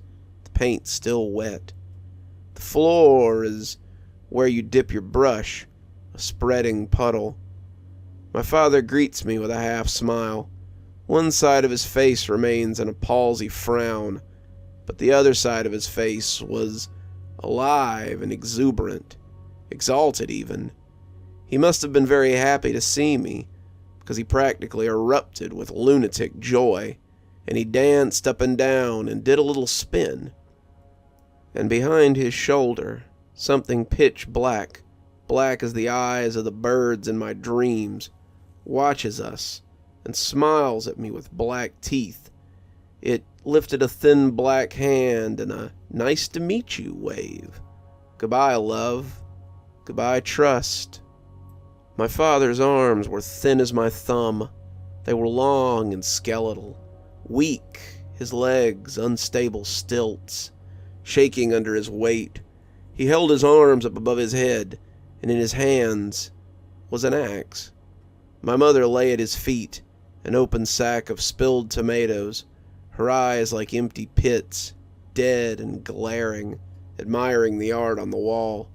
Goodbye, Faith. Goodbye, sweet lullaby. I turned around and stared out at the world through the still open door. A dirt road in the bucolic countryside. A purple sky above nowhere North America. Home, no more. The crickets hit a crescendo, and it was all I could hear. And then I turned back to the horror that I faced, and my father was right before me, exalted, insane, a man possessed. His feeble arms had wondrous strength, for he brought the axe down hard, blunt end first, and it got me right above the eye. Goodbye, feelings. I did not fall unconscious. My vision blurred, and my right eye watched my father dance through a red veil. The artist came in for another stroke, but I knocked him aside. I wanted to scream because the ride was out of control, the carousel spinning too fast. The family I left, the family I always knew was there if I needed them, the family I would have returned to eventually, and the puppeteer in the shadow of the laundry room, standing there, smiling at me. I turned back to my father, who was still within the grips of his frenzy. He wasn't really my father now. He was a skeleton from a zombie flick, and he had strings coming out of his back, strings that led to the laundry room, much like the tether around my heart that led back to Janet. My father was at its mercy, and it did with him as it would. His arms danced above his head, his legs shook at the knees above the shins. I swallowed dry fear. It tasted like venom, and I calmly plucked the axe from his broken-looking fingers. He was agitated and scratched at me. He called me a whore. My father called me a whore. I walked through the front door and gently closed it behind me. My father did not follow. I descended the steps that once led to my childhood home, and in the purple night I swung that bloody axe into the stump where it belonged. I sat down in the grass, a front row ticket to the cricket show, and hugged my knees and joined their song. The song was called Hum of the Damned, and it was a hit. I got off the horse then, the ride finally over. I don't know why I put myself through that sometimes, but I can't go too long in this apathy. Even fear is better than nothing at all. I left my room and the two-way window. Two-way because it was itself just a painting. And when I moved, the painting moved with me. But also, when the sun was angled correctly, the objects in the painting cast themselves through, onto the chests of the viewers and the bare wall beyond. But the sun was low now, a red streak on the horizon. I worked my way slowly, each creaking step. I did not want to wake my new roommate. He nested silently in the laundry room. Carefully, on tiptoes, I stepped to the door and gently pried it open. I was hit by the nippy breeze of November, a sobering cool that drank the sweat from my brow. My fear now a distant memory, I stood on the rickety porch and stared out at the purple sky in which rain somehow fell from a single black cloud above the house. Over on the lawn there was a stump, and protruding from it like an oblong tumor was the hilt of an axe. They meant nothing to me. I'd said my farewells. The crickets sang their song, and I was unmoved. I thought of Janet, and felt nothing at all. I could leave. I knew that. I could walk down the steps and wander forever down the roads to that unreachable galaxy, to mingle as one with all the dust out there on the horizon. I could. But I had strings coming out of my back, and when my master awoke, he would make me dance. I sighed out of habit, because I really didn't feel like anything that should have resulted in a sigh, and went back inside. I tiptoed up the creaky steps and coughed into my arm. I heard something shuffle in the dark of the hallway. I didn't care. I went to my room and shut the door. The sun's down. My wall is bare. I'm bare. Maybe tomorrow there will be more trees like limbs dancing on the wall, or couples coughing. Maybe tomorrow I'll envy the dog who sticks his curious muzzle in the rat-infested drain pipe. Maybe tomorrow I'll go for another ride. But for now, I think I'll sleep. And in my dreams, I'll ride that carousel. I'll take a ride on each horse. Oh, how sweet it will be, my dreams, to feel something, anything, besides that dry venom, besides the taste of that black mane, besides the swell of that rogue wave. How sweet it will be to sit on that cloud of dark birds and call it home. Before starting this post, even if it's a story that happened years ago, I just want to make it clear that every name included in this post was changed to make sure to protect the kid's privacy. You see, ever since I met this kid, he's always intrigued me. But no matter how hard I try to ignore the little strange things surrounding him, I can't seem to brush off that awful feeling which shakes my composure. A feeling that creeps on me every time I look at him from afar, from where he can't see me. I was 36, and he was no more than 7. I should be responsible. I was his teacher, be able to rationalize everything and keep my head cool no matter the circumstances. Yet, it's getting harder and harder to act like nothing is wrong with how his brain is working. I'm not trying to inculpate him. I actually fear what his behavior might do to me in the following years. Hence why I'm writing this. You see, this particular student, whom I'm calling Basile, for clarity's sake, has always acted a bit out of it, as my colleagues and some of my friends put it.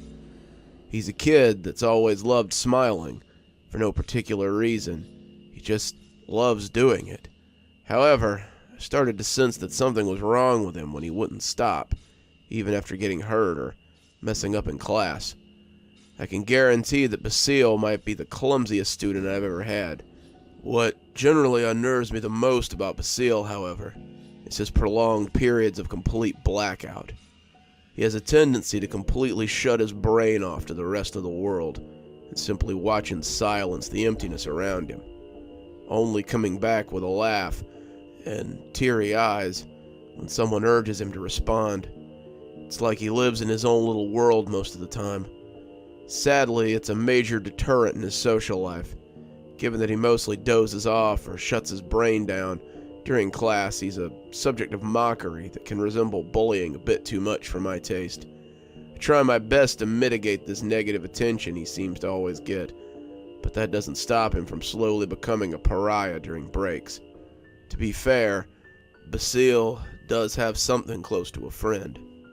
Well, at least he seems to like him, even if that feeling isn't mutual. It's a kid that I'll call Quentin, and what you should remember about him is that he unfortunately got caught in a car crash with his family. All survived with more or less minor injuries, except for Quentin, who lost the usage of his legs. He was inconsolable for weeks, mostly because he couldn't partake in his favorite sport anymore. That's when Basile started to become extremely interested in him, and when I truly started to see just how deep the rabbit hole surrounded this kid goes. Quentin, after finally gathering the courage to go back to school for the first time in months, was immediately jumped by Basile. Obviously, a lot of them were curious or saddened by his state. Basile, however, really was the only one to be excited about it. He didn't seem to have any ill will towards his now disabled comrade, yet the whole class was off-put by his earnest attempts to cheer Quentin up, often resulting in some fighting and crying on Quentin's side.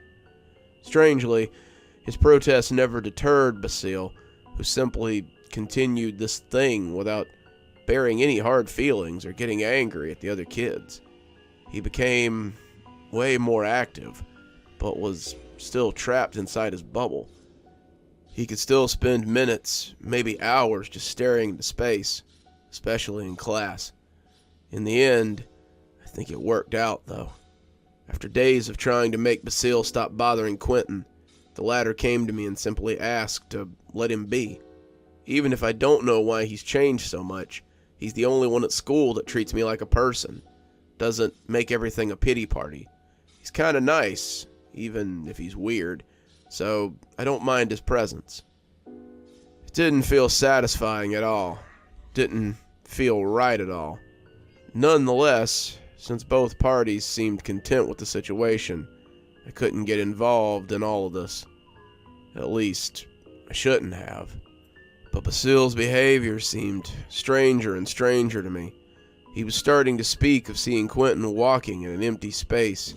He drew disturbing imagery, sometimes simply coloring the page with one color, before speaking of the many wonders inside the color.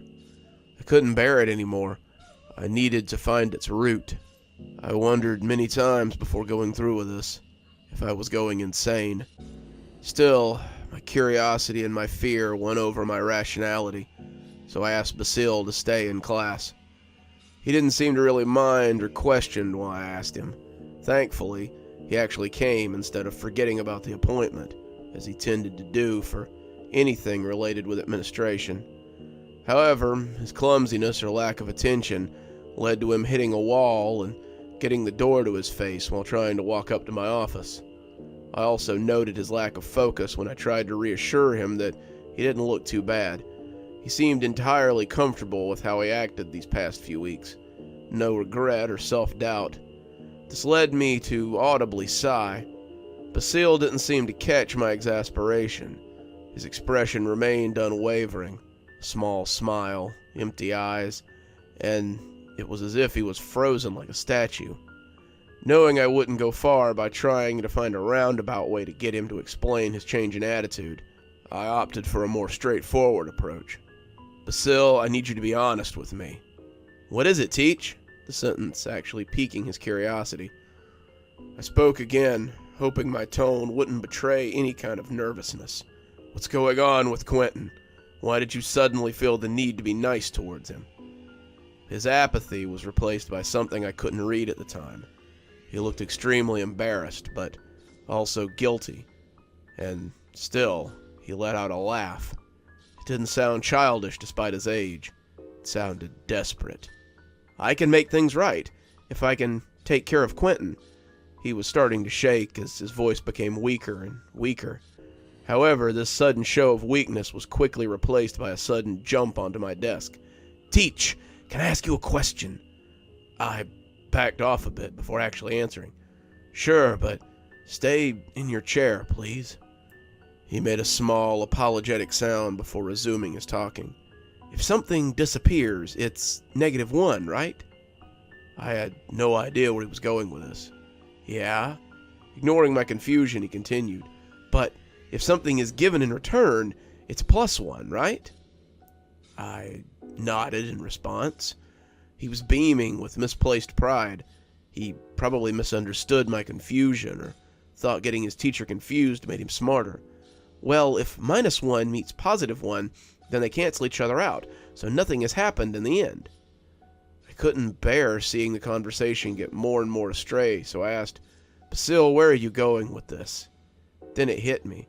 Is this about Quentin's lost legs and how you're trying to be an uplifting influence on him? Is that it? I appreciate you trying so hard to brighten his day, but I wasn't sure what to say next, or if him comparing this ordeal to a mathematical operation was a good sign or not. But in the end, I took it as just a little boy being concerned for a classmate's well-being. However, he looked at me strangely. "No, the -1 is me. The +1 is Quentin's bad day." I was dead wrong. His cold answer, one that seemed so logical in his mind, frightened me. This was the first time in my career I felt any kind of fear towards one of my pupils. I struggled to get out another word, but I needed to know more. What do you mean by that?" He smiled brightly, innocently. "Well, I'm a bad kid, so this accident gives me a chance to be better." Flabbergasted, outraged, speechless. These words wouldn't even be enough to describe how I was feeling at that moment. Several thoughts plagued my mind. What kind of 7-year-old thinks and acts this way? How can he say things like that with such a carefree attitude? What about that moment of weakness? Did I imagine it? I tried to pry a bit more, but he wouldn't speak about it. His brain had shut down when I asked about why he thought of himself this way. He left my office without listening to me, that unnerving boy disappearing from my view, although his little cries in the corridor didn't escape my ears. I had the urge to join him in the corridor and comfort him, especially if he actually was putting up a front when talking about his self-esteem issues. Yet I stopped myself. I rationalized that me suddenly showing up wouldn't help him open up to me. But as he left, I heard his footsteps coming to a sudden halt. A weak "Dad" was all I could fully understand before the footsteps came back in my direction. Basil was standing in my doorway, his eyes darker than anything I'd ever seen. He wasn't saying anything, just looking at me at what felt like an eternity. I tried to say something, but the words just died in my throat. He opened his mouth to answer my almost question. "If only I could trade your life for his, you invading prick." But it was deep, too deep. His voice couldn't belong to a child. Still, Basil was the only thing in front of me. He had to have said it. I was petrified. He left without saying another word. The suffocating silence of the classroom was all that reminded me of the fact that I was alive. After minutes, maybe hours, I continued my usual routine as if nothing had happened. I locked the classroom, went to my car, and Drove myself home as I sat on my rundown sofa. Nothing out of the ordinary. Except I had no recollection of ever doing that. It was as if my mind had been completely shut down. I simply awoke in the middle of the night, briefly wondering how I even got back to my flat before going back to sleep. Well, sleep is a generous word to describe what happened that night. Nightmares kept me company, and I had to call off the next day due to my unbelievable tiredness. Eventually, I calmed down and went back to my job, but I became wary of Basil. I found myself staring at him more and more, hoping to prevent him from catching me by surprise. However, my behavior ended up being a frequent subject of questions and discussions among the students. Not wanting the situation to get out of control, I decided to take matters into my own hands. I needed to stop being worried about one of my students, especially if my behavior could end up damaging said student's reputation. I was a professional. I couldn't let my bias overtake my duties. I was scared. It pains me to admit it now, but I found myself terrified of Basil. Being scared of a grade schooler. How pathetic. That's why it took me a month to properly gather up the courage to ask for a meeting with his family. In the meantime, the rumors had begun to run rampant, and some people tried to bully Basil. I felt ashamed. It was exactly what I had predicted, yet I could not act to defend this child. Luckily, Quentin had stepped in, even amongst his former friends. I wasn't sure if their friendship was healthy, but I was glad he was around, no matter how uncomfortable I got while watching them play. Sometimes, Basil would show Quentin people or events that didn't seem to exist or happen. He could also hurt him by saying that he could see him running freely somewhere, or abruptly stop his movements to cry out at something. As for Quentin, sometimes he would brawl with Basil, or a bully, but most of the time, he would push Basil out of harm's way. It was strange how poor his luck seemed to be. Nonetheless, they were happy like this. I didn't know what to think. Still, I needed to meet his family. So, I stopped finding excuses.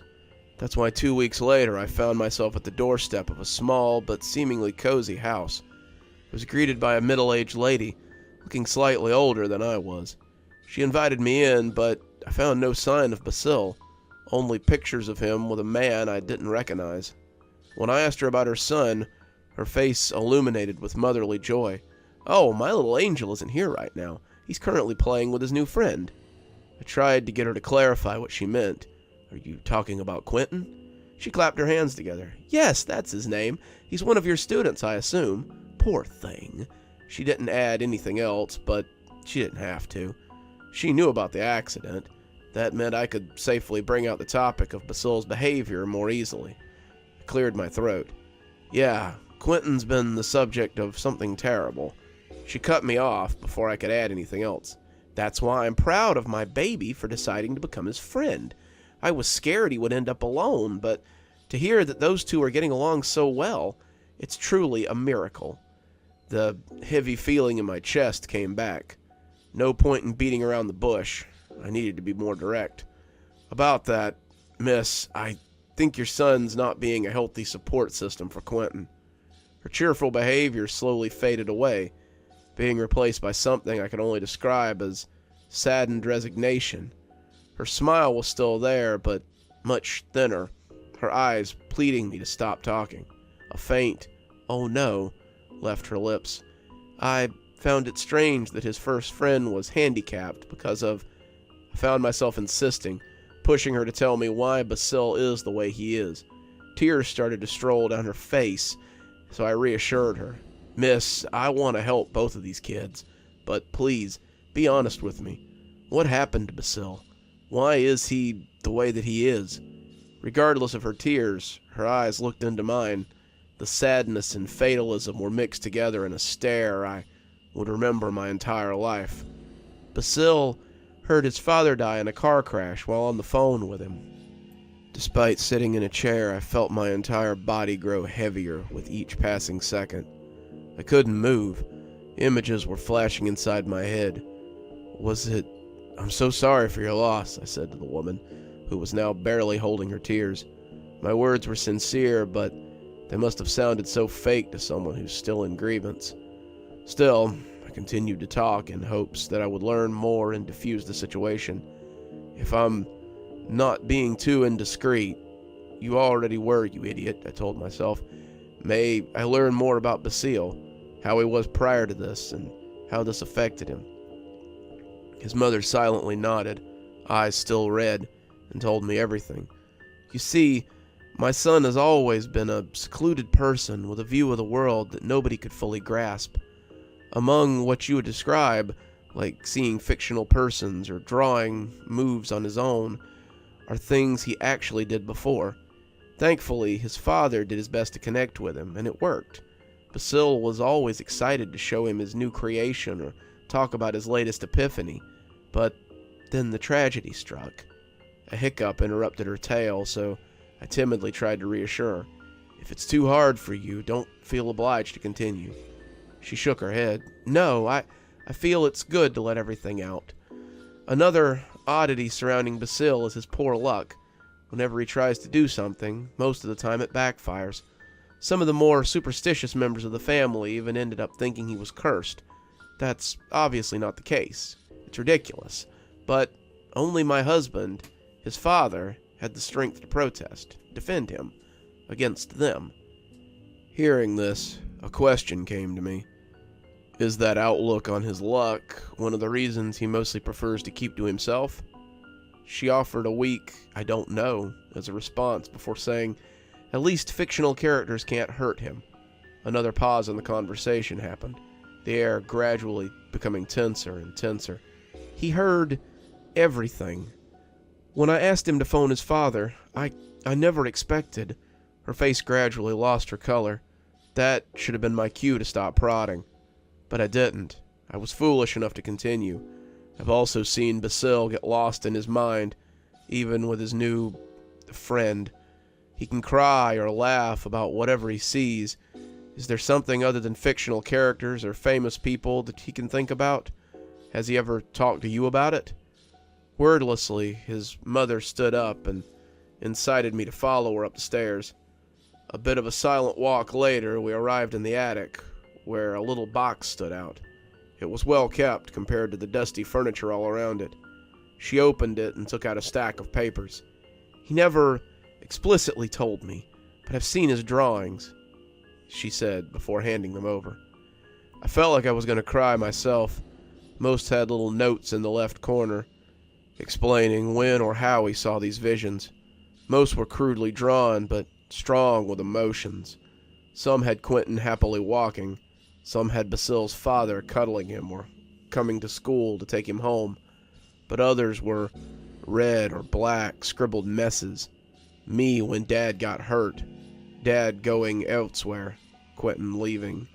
Me when Mom doesn't love me anymore. His imagination was completely corrupted by tragedy.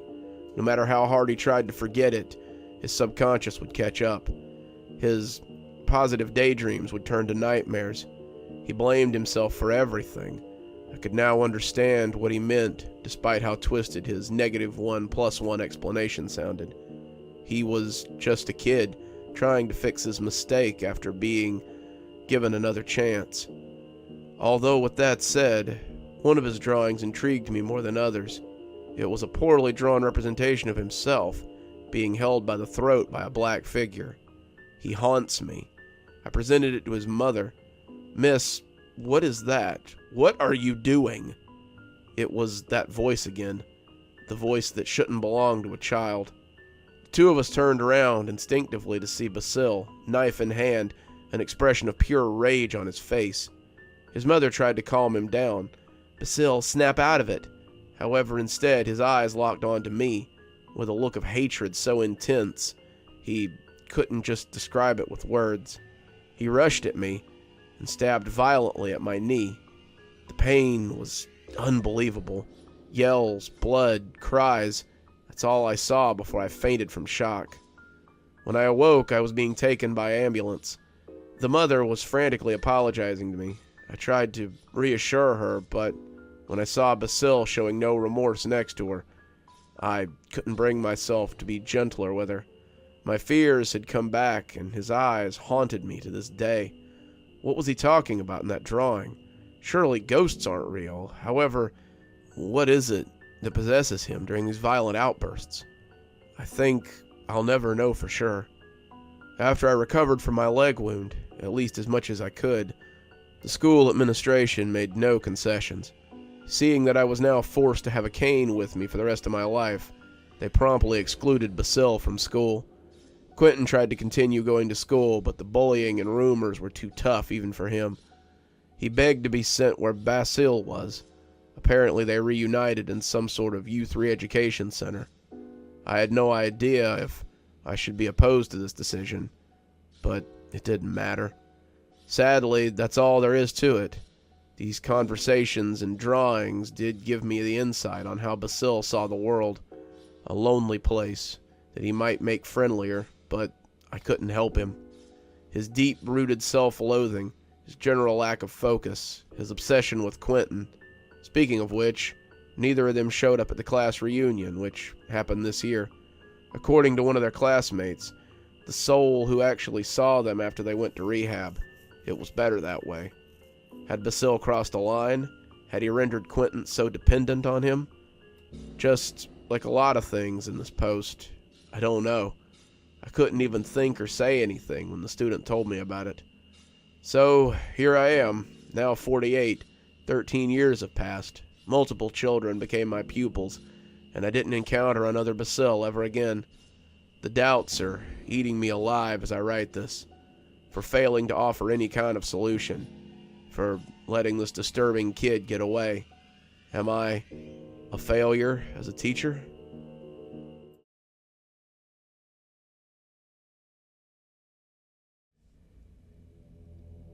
Afternoon was progressing into evening at the apartment complex when a knock came at my door. That's odd. I wasn't expecting anyone. Pressing my face against the door, I peered outside through the peephole. There was absolutely nobody out there. Nothing but the wind blowing a small piece of trash on the sidewalk. Telling myself that maybe I was just hearing things did me little good. I knew what I heard.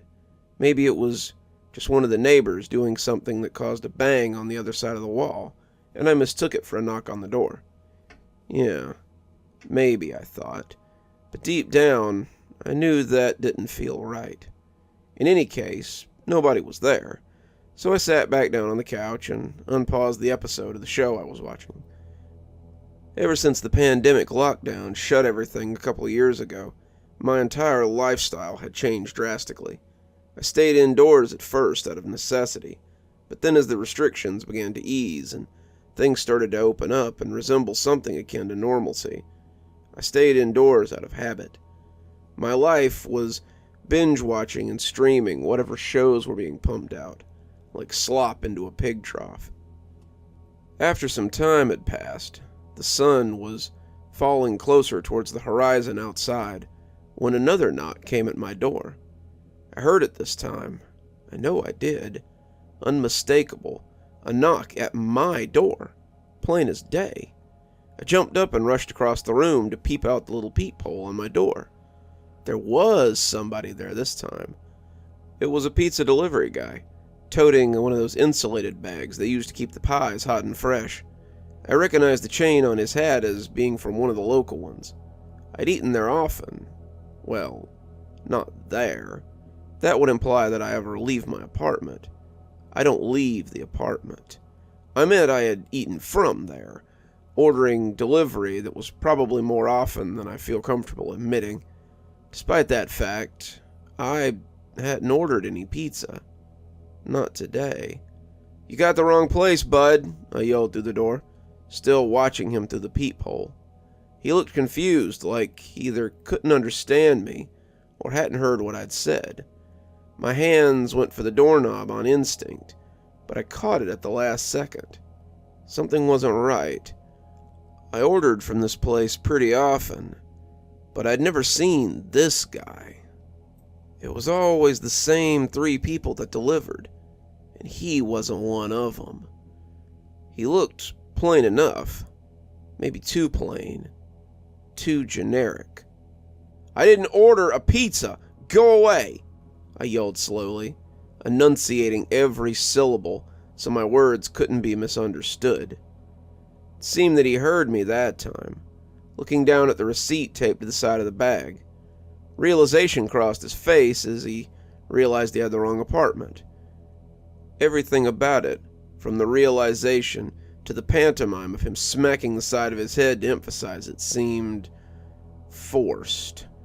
As soon as he walked away and out of sight, I slowly turned the deadbolt on my door and locked it. I just had a bad feeling. That feeling told me not to trust that guy. As I went back to my couch and unpaused my show, I couldn't shake that funny feeling. I tried to recall what exactly it was about that guy that seemed so shady. Yeah, that's the word. Shady. I had to go back a few minutes on my show because whenever I got out of my thoughts and started paying attention to what was happening on TV, I realized I'd missed some plot points. Important plot points. The sun outside was coloring the horizon with brilliant colors and hues when yet another knock came on my door. Slightly irritated, because the episode was just getting good, and I was interrupted yet again, I paused it and went to the door. I looked through the peephole and saw that this time it was a couple of little girls.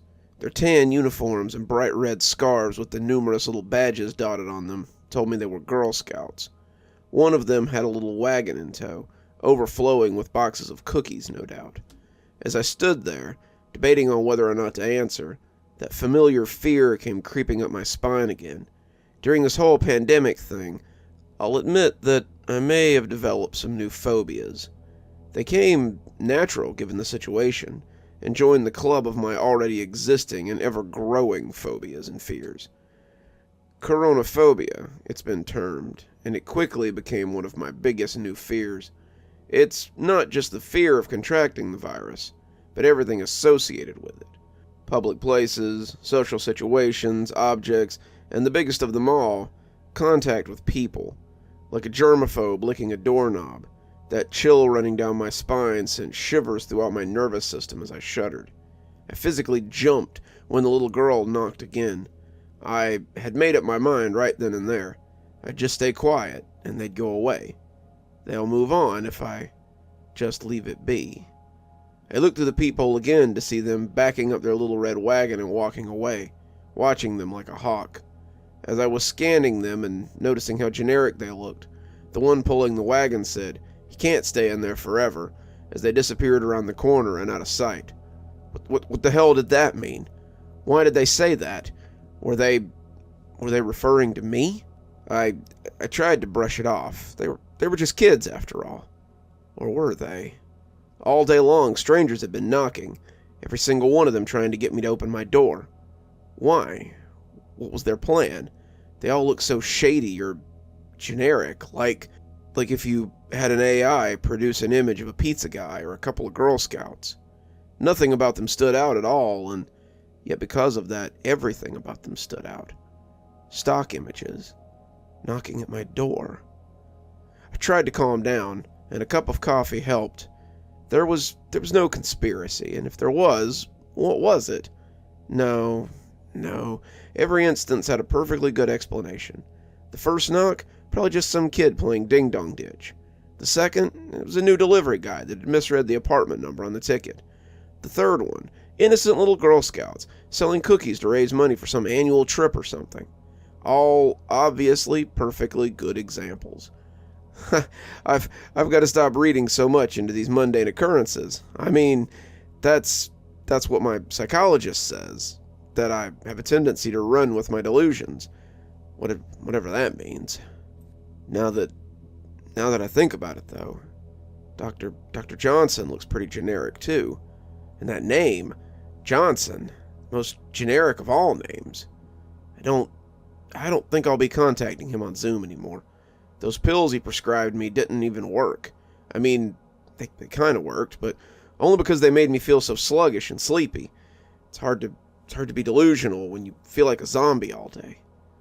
Sunlight was fading and dusk was fast approaching when a knock came at my door. I lifted the remote to pause the show, but it was already paused. Had I forgot to hit the play button after those little girls wearing the scout uniforms tried to trick me into opening the door? This time, with my eyeball glued to the peephole, I saw a young man wearing a nice white shirt, fancy black slacks, and a bicycle helmet standing serendipitously at my front door.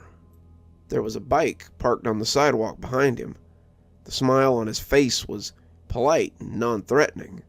That was the only reason why I didn't yell at him to go away from the start. That and because he didn't look so generic. He had too many freckles and acne that kind of made him stand out. "Yeah?" I asked loud enough through the door. "Hello, sir. I was wondering if I could have a moment of your time," he asked, respect and politeness oozing from his voice. "What do you want?" I yelled, after taking a moment to build up my courage. "What do you people want?" What I hoped would be a rhetorical and needless question, not necessarily at the young man, but at the outside world in general, at whatever had been outside trying to lure me out. The young man's smile faded for an instant, as if he had experienced something akin to my reaction countless times before. As quickly as it faded, though, it reappeared and was reinforced. "I want what any decent and God-loving person wants, sir. I want to do my part to save as many souls as possible. I promise, sir, just a quick moment of your time." I wanted to trust the kid from the moment I saw him. He wasn't generic. He didn't look generic, like the others. What if he was telling the truth? And there really was something out there. What if something that wanted to lure me outside and take my soul was lurking somewhere out there, and he wanted to save people from it, wanted to save me from it. He didn't look generic, not like the others. I was torn. What if some shred of logic fought with the rest of my paranoid, fear-addled brain? "I won't come outside. You'll have to come inside to me. But if I let you inside, you have to promise me you're not generic, and that you'll tell me everything you know about this thing. Can you do that for me?" I shouted. The young man agreed with a curt, "Yes, sir." Before I unlatched the door, I quickly ran into the kitchen and grabbed a large butcher's knife, the biggest one I had. Concealing it behind my back, I unlocked the door with a shaky hand and slowly, in small degrees, opened the door. I winced as the fading light of dusk illuminated my cave-like apartment. I was expecting, I don't know, something. I was ready for anything as soon as I opened that door, but when no boogeyman came rushing towards me, I knew I'd made the right decision in trusting this kid. He really was trying to help me, and those generic things out there knew it. Maybe they were afraid of him. Yeah, they had to be. If that was the truth, that meant that he had the answers that I needed if I was going to avoid, or, God forbid, fight off whatever was trying to trick me into coming outside. I motioned for the young man to quickly step inside, peering around the corner and into the outside world for something generic waiting to pounce. As soon as he was inside, I quickly shut the door behind him and hastily engaged the deadbolt. "Okay, I think we're safe. Now tell me, what do you know about it?" I asked, trying to remain calm and on the brink of failing. "Well, sir, we believe in very similar things. Things that most people believe, but there are some things that we feel that they have got wrong." He had my full attention, and I loosed my white-knuckle grip on the knife behind my back. "Yeah? Go on." "Well, sir, most others believe that he is the Trinity. Our belief diverges there slightly. We believe that he is the one, and that dividing his being into three is just wrong, that it takes away from his grandeur," the young man said, matter-of-factly. Are you sure about that, kiddo? So far I've counted 3 of them out there. Was it possible that this kid didn't know as much about the situation as I thought he did? How sure are you about this? Are you willing to gamble your life on it?" "We don't believe in gambling, sir, but yes, I trust my eternal soul on this information." He sounded so sure. I thought it might be cocky of him, but cocky was good. That means he had confidence. Confidence is something that you want in someone who wants to save your soul. "Also, sir, I know that most people believe that he was resurrected. We differ in that belief. While we can agree that he died for our sins, we believe that the resurrection was more spiritual in nature. What kind of creatures are we dealing with out there? I thought, if this man was to be believed, then it could shapeshift. There weren't 3 of them like I'd counted, but a single entity. Plus, it not only fed on souls, but was dying to get at our sins, whatever the hell that meant. I mean, of course it wanted our souls, the thing that died and lost its own, only to be resurrected as a soulless, generic husk. No, this was worse than I thought. Well, this was terrible news. It felt good to have my paranoia validated for once. So, how do we beat this generic devil? I asked, staring intently into his eyes. By God, this kid was cocky. For me to ask a question like that, and his reaction to be a smile. He was the real deal. With prayer, sir. All things are possible through prayer, was his answer. So caught up I had been, mulling over this revelation. My grip on the knife behind my back must have momentarily eased. As the knife slipped between my fingers, it fell and stuck into my wooden floor. The young man saw this. As his eyes glared at the erect blade protruding upward from the floor, that smile that had beamed at me turned into a mouth agape. He stared at it, then at me, then at the knife again. His previously friendly eyes were now wide with terror. I glanced down at the knife, giving it a dismissive wave of my hand. Don't worry about that. I need you to teach me the prayer. We gotta kill this thing for good. It happened suddenly then. Before I knew what was happening, his foot struck my crotch. Struck it hard. As I lay on the floor, writhing in pain, fighting off waves of nausea, the young man was fumbling with the lock on my door. "Why?" was all I could scream as he unlatched and ran out into the twilight. It was all so obvious now that I think about it. He wasn't really sent here to save me. No. He was working for that generic beast. He was its lapdog, its pet, sent here to taunt me, feed me false information, and probably worst of all, to give me hope. I crawled to the still open door and slammed it shut, straining upward to rearrange the locks. After a couple of minutes, the pain receded enough for me to stand. That leads up to where I am now. Since that demon tricked me by sending its lackey, I've been pacing around, typing this story on my phone. There's been a big commotion outside. I barricaded my door and windows using furniture. Strange creatures are swarming outside, not even bothering to shapeshift into generic forms anymore. I'll admit, for a time, I thought that I may have just made it all up. Maybe just ran with my delusions, like the psychiatrist said. That moment of supposed clarity was shattered when I climbed up on my couch, barring the door, and peeked outside through the peephole. That's when I saw them. I can see their true forms. Dead, soulless eyes staring back at me, above mandibles with pincers protruding from their mouths. They bark my own language back at me, which means they've been here long enough to know our tongue. It's unnaturally loud when they speak, and they make their demands from the steps outside. I won't, though. I won't let them devour my soul. I know what to do.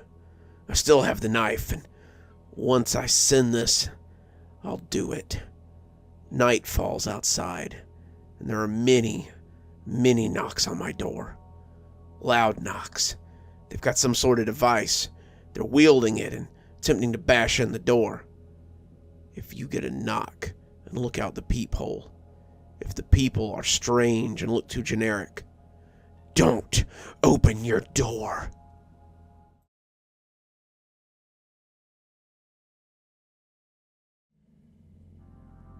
I always wanted to be a writer, ever since I was in 2nd grade. Over the course of my life, I got pretty good at it. Even got to the point where companies were paying me large salaries to take their ideas and turned them into stories and ad campaigns. By the time I was 30, I generated millions of dollars, spun up a portfolio that could land me any job, and made a name for myself in professional writing circles. But there was one thing I was missing: the ability to come up with good ideas. Now, you may think that in my position, that didn't matter much. Companies gave me the ideas, I brought them to life, and I made a lot of money doing it. Why did my lack of ideas really matter? They mattered because money didn't matter to me. Ideas did. I didn't want to be a professional writer. I wanted to be a creative one. I wanted to tell stories that chilled my readers, turned their stomach, broke their hearts. I wanted to create characters that men secretly cried over and women openly lusted over in their book clubs. I wanted to paint settings that kept children up at night and drove movie producers crazy. I wanted to be the best storyteller. The only way to do that was to come up with winning ideas. But I didn't have any, so I looked for them in prompt workbooks. I even stole them from other authors' stories. I went to the workshops and watched as my peers spent their time while I stared at blank papers and laptop screens. Nothing worked. My ideas were either soft and boring or unrealistic and uncompelling.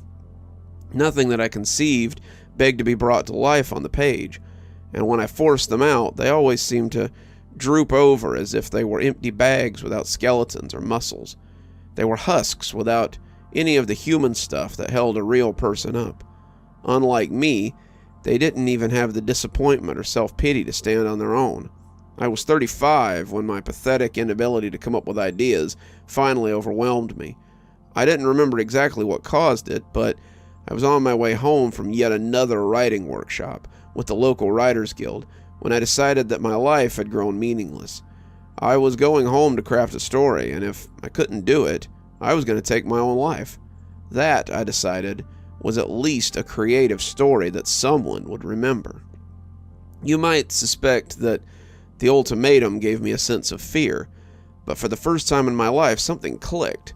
There were stakes, and I felt the strange brush of a story pass over me, gently hitting my cheek with its tail. It was gone before I could grab it, but once again, for the first time, I knew that it would come back. It had responded to the stakes. I sped the rest of the way home, eager and gleeful to see which way the story would unfold. Would the hero pass the test, or would he fall into darkness? I didn't know. I couldn't wait to find out. I nearly knocked down my front door in a rush to get to my desk. I didn't even bother to turn on any lights as I thundered upstairs and down the hall to my bedroom, all the way in the back. I even tripped over my cat, who was so startled by the change in my normally lethargic state that he was caught in a panic trying to figure out which way to run. Once I was in my bedroom, I lit a candle, opened my laptop, and felt all the momentum drain from the tip of my fingers. What was I going to write about? I hadn't had a single idea on my way home, but I'd felt them swimming around. They'd called out to me again and again, "Come to me, take me, expose me to the world." For the first time, they wanted me, but they were teasing little things, and now that it was time to get to business, they were hiding. It didn't bother me, though. I'd heard the whole spiel before. You had to start writing, and the story would come. So that's what I did, and they did start to come. I could feel them again, little threads brushing my cheeks, my arms, my hands, but I couldn't see them. They kept hiding just beyond the veil of reality. I could almost hear them laughing at me like little sprites, making childish bets among themselves about how long I would keep trying until I gave up for the last time. Well, I wasn't going to give up, I decided with a huff, but suddenly the stakes didn't feel so thrilling anymore. Instead, the reality of what I'd promised inflated in front of me, and I realized that I was going to tell a story one way or another, and I didn't want to tell the story I'd leveraged as collateral. But I didn't have a different story to tell, and I wasn't sure how long it would take me to make one, if I was even capable. But that didn't really matter, did it? This was going to end, one of two ways. I drummed my fingers on the desk for a while. Then I typed in random keys until I had a page full of J3R, 3R, 9S, and other random characters. But that didn't turn into a story. So I opted for a classic, Once Upon a Time. What came after that? I wasn't sure. I kept fidgeting with different things on my desk until my candle started to sputter, and I looked up to find that the wick was drowning in melted wax. I'd been sitting here wrestling with my ideas for hours, and all I had was a page full of random letters and numbers. I put my hands on my knees, preparing to stand up. Then I remembered my ultimatum. I wasn't ready for that yet. I'd felt the idea swimming by just hours earlier in the car.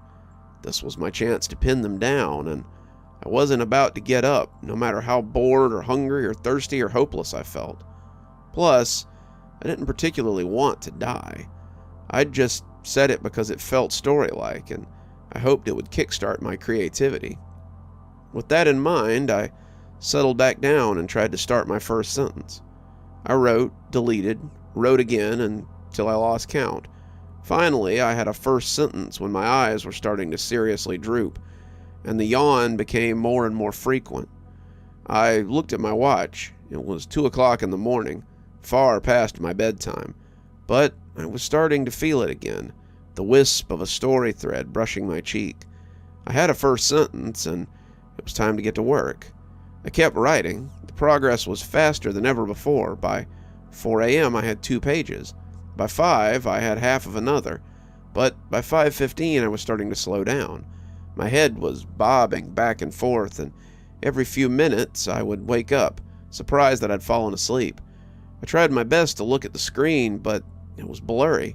So blurry that I couldn't even read the words. It was time to go to sleep. I stood up and my legs gave out, sending me elbow first onto my desk. But I didn't feel it. The only thing I felt was joy. I'd done it. I had an idea. By this time, I didn't even know what it was about anymore, but I had an idea. I stumbled back down the hallway to the kitchen to get a glass of water. My cat protested loudly. He might have been hungry, but I couldn't really tell. I'd kept my door closed the entire time I'd been writing, so I hadn't seen him much. In the kitchen, I filled a glass of water and was halfway through gulping it down when I froze, letting the rest dump down my chest. "Peekaboo," slithered a dark, playful voice from the shape that had frozen mid-gulp. "Giving up so soon, are you?" I stared back at the 2 shining eyes, the only indication that something had been sitting on the couch in the first place. The shape stood and walked towards me, with a slow, deliberate pace. The next great American author, standing in his kitchen, a brilliant book sitting on his screen, just waiting to be finished, but he's ready to call it quits. By now, the figure was on the edge of the shadowed, carpeted square that made up my living room. He took another step, exposing a long, thin, suited leg. "Ah, it's 'cause you don't remember me, do you?" With that, the figure stepped out into the slat of gray morning light, making its way into the kitchen by the window. I stumbled backwards at the sight, but there wasn't far to go. My back was already against the sink. The thing that stepped out was no man, though that was the closest description anyone would have given. It was tall and skinny, almost to a sickly point. It wore a suit that was at least one size too big, so that the shoulders were too wide, the jacket too baggy, the sleeves too long, and the pants fell in rolls of fabric at his shoes. The only thing remotely normal about it was its face, which had the uncanny look of someone who could only be human, but on the very verge of being called so. It had a sharply contrasted jawline, huge cheekbones, overly tight lips, and sharp, bright eyes. Besides the thin, stringy hair that fell over its shoulders in unkempt, flat locks, the smile was the most memorable feature. It was a smart smile, devious, and genuinely malicious, the kind of smile you'd see before someone completely innocent gets unfixedly hurt. "How are you gonna do it, Nathan? I've been sitting on the couch, brimming with ideas." "Oh, I'm sorry. Was that insensitive? What I mean is that you have options. You're clearly ready to exercise them, since you're in here. Come, sit down with me and we'll talk them out. I'm thinking grand." It gestured with a long, outstretched arm. motioning as if it wanted to put its arms around me and guide me like a friend. "Remember, this is your story moment." By this point, I had already backed myself onto the corner without realizing it, and now I must have looked like I was trying to pack myself into one of the cabinets. "Nathan," it started again, taking another step forward. Forgive me. My manners astound me sometimes. I didn't introduce myself." It bit its bottom lip and flashed its same grin. "My name is Promise." I leapt back down from the counter and sprinted down the hallway, where I threw the door closed and jumped onto my bed. Promise's chuckle echoed down the hallway. "I guess you're gonna keep working on that story, huh?" it called after me. I was nearly hyperventilating when I sat down at my desk again, but at least my eyes weren't blurry anymore. My mind and body were wide awake, although I wasn't entirely sure what had just happened was real. But what else could it have been? I asked myself sharply. Something was in my house. Something had been sitting on my couch, mocking me. Something that wasn't entirely human had just introduced itself to me. And it knew about my ultimatum, my promise. I breathed out, putting my face in my palms. It knew about my promise. I sat there with my head in my hands for a few minutes before I calmed down enough to think. I had two options: finish my story or run. I wasn't sure that running would help, so I slid off the bed and walked back over to my desk. I scrolled back up to the top of the page and started to read so I could get back on track. As soon as I started, a guttering emptiness spread from my stomach to my throat. The story that I'd been working on for nearly 12 hours was awful. The core idea, exploring the daily life of a man who's haunted by his childhood emotional neglect, was boring. The entire 3 pages were nothing but me spinning my wheels, writing about a man whose life was so dull that no one would want to read him anyway. I wanted to cry, but the tears wouldn't come. Instead, I felt the breathless weight of fear. Promise was waiting. Promise was eager for me to come out again, because he must know. He must know that my story was flat. He must know that my character was lifeless. He must know that I had no story kernel or any other idea that the other writers were always seeming to have. He could probably read my story right now, I thought with wild certainty. And it was no longer curiosity or creativity that drove me to my keyboard. Instead, it was wild desperation. In one move, I selected all the text and deleted it. When I tried to settle in, my breath was too heavy, and I could feel it. I knew he was there. Whether he was sitting on the couch or leaning against the door, I knew he was there. All I knew was he could hear the click-clack of the keys and the bang-bang of my heart. I was sure he could even hear my thoughts, and so I screamed as loud as I could in my head, "Not done, not done, not done," until my inner ear felt like it was bleeding and blunted. And then I was exhausted again. No energy, no ideas, just an ever-dulling knowledge that I had to finish this story. That's when I saw them. I looked down at the clock in the corner of my screen to check the time before getting back to work. It was 7:42. Morning sunlight was dancing through my window, and it caught something and sent a dazzling rainbow all around the room. It was gone in a moment, but I turned all around to look for it, and found it circling my head in wispy motions, a translucent butterfly with long threads hanging at the ends of its wings. As it flew around my head, the threads tickled my cheek, and I gasped. For the first time all night, it was my turn to smile. I'd made it through the night and been rewarded. An idea had graced me, a sacred muse in the form of a butterfly.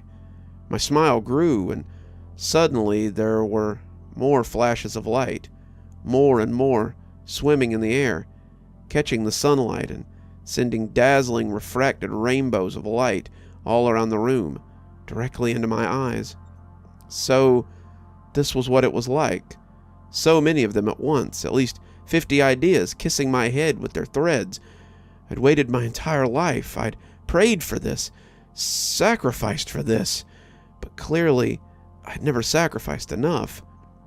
Whoever'd been listening had needed more to send me a muse, and my life and the balance had been enough. I was ready, so I reached out and cupped my hand around the random butterfly, breathing deeply of its golden light, ready for ideas to flow through my nostrils and into my soul. But the moment I touched it, the butterfly disappeared as if it had never been. I sat back, shocked, then I inched my hands towards each other, ready to cup it and breathe it in, but it also disappeared as if it had never existed. I tried a third, and then, getting desperate, I tried to pluck a fourth out of the air. Both disappeared as soon as I touched them. Hot, heavy rage rose in my stomach. I plucked at another, and it was gone. I swung my head forward and tried to breathe in the group, but all I met was empty air. I slammed my hands together over a solitary tenth and opened them to find nothing but stinging red skin. Every time they disappeared in front of me, the butterflies would appear again in my peripheral vision, and they would multiply. Eventually, it became more detrimental to try to catch them, and I dropped into my chair and looked at my screen.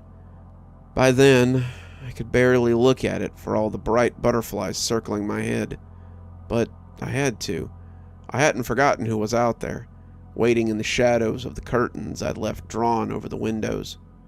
I went on working like this for another 12 hours. I had to squint at my screen just to see, and I wrote and deleted more times than I could count. Eventually I started drifting off, and by 12 p.m. my eyes were screaming for a break, my bladder crying for relief, and my parched throat felt like it cracked with every breath. But I couldn't step outside the room until it was done. So I stood up and danced with the butterflies. I couldn't touch them, but at least dancing would show them I cared. I stumbled back and forth across the floor, falling into the vase I kept by my desk and sending it shattering to the carpet. I had an incredible deep shattering noise as pieces of porcelain rocketed across the room. My eyes must have grown as wide as the windows. At least that's how they felt to me, because it was perfect. It was perfect for my story. I rushed through the broken mess back to my desk and slammed myself into the seat. I pressed enter on the keyboard and started typing my next line. I wasn't exactly sure what the story was about, but I was certain this was the one. I opened my eyes and the butterflies were gone. I sat up straight, drawing in breath sharply as I looked at the clock. 12:07. I'd accidentally slept for 7 minutes. Incensed, I balled up my fists and hit myself in the head. Stupid. I had work to do. I had to stay awake. If I went for long enough without working, he would... I saw his eyes looking in through the cracked door and watched as his emotionless face erupted in a grin. "Quitting time?" he asked, poking a finger through the door. I pushed myself out of the side of my chair and fell tailbone first on the floor. "Don't worry, Nathan. I'm just checking on you. I heard that awful crash, and then there was silence. I was beginning to think something might have happened to you. I couldn't let that happen. That's my job. But you have to make the call. Though, guessing by how long you've been in here at this, I don't think there's much time left. Maybe I should wait close by." He pushed the door the rest of the way open with his pointed finger and strolled into the room, crunching the remaining vase shards under his shoeless feet. He sat down on the bed, sat with his feet crossed like a child, and winked before the emotionless look returned to his face. I couldn't take it anymore. Promise or not, this wasn't the story I'd wanted. Suddenly I was aware of a bulge of car keys in my left pocket and the mass of my wallet in my right. In what felt like one movement, I stood, yanked the door open, and tore down the hall, down the steps, out the front door, and into my car. I'd left my shoes, kicked off under the desk, but I didn't care. Couldn't even bring myself to look up to see if he was following me. I had put my car in reverse and backed out of the driveway as fast as I could. I nearly dropped the transmission out of the car, slamming it into drive. I made it to a hotel on the other side of town. I must have scared the receptionist half to death with my bloody feet and bloodshot eyes, but she gave me a room, so I didn't care. Inside, I shuffled to the bed, closed my eyes, and fell onto the sheets face first. Click. I squeezed my eyes shut, racing towards sleep. Squeak.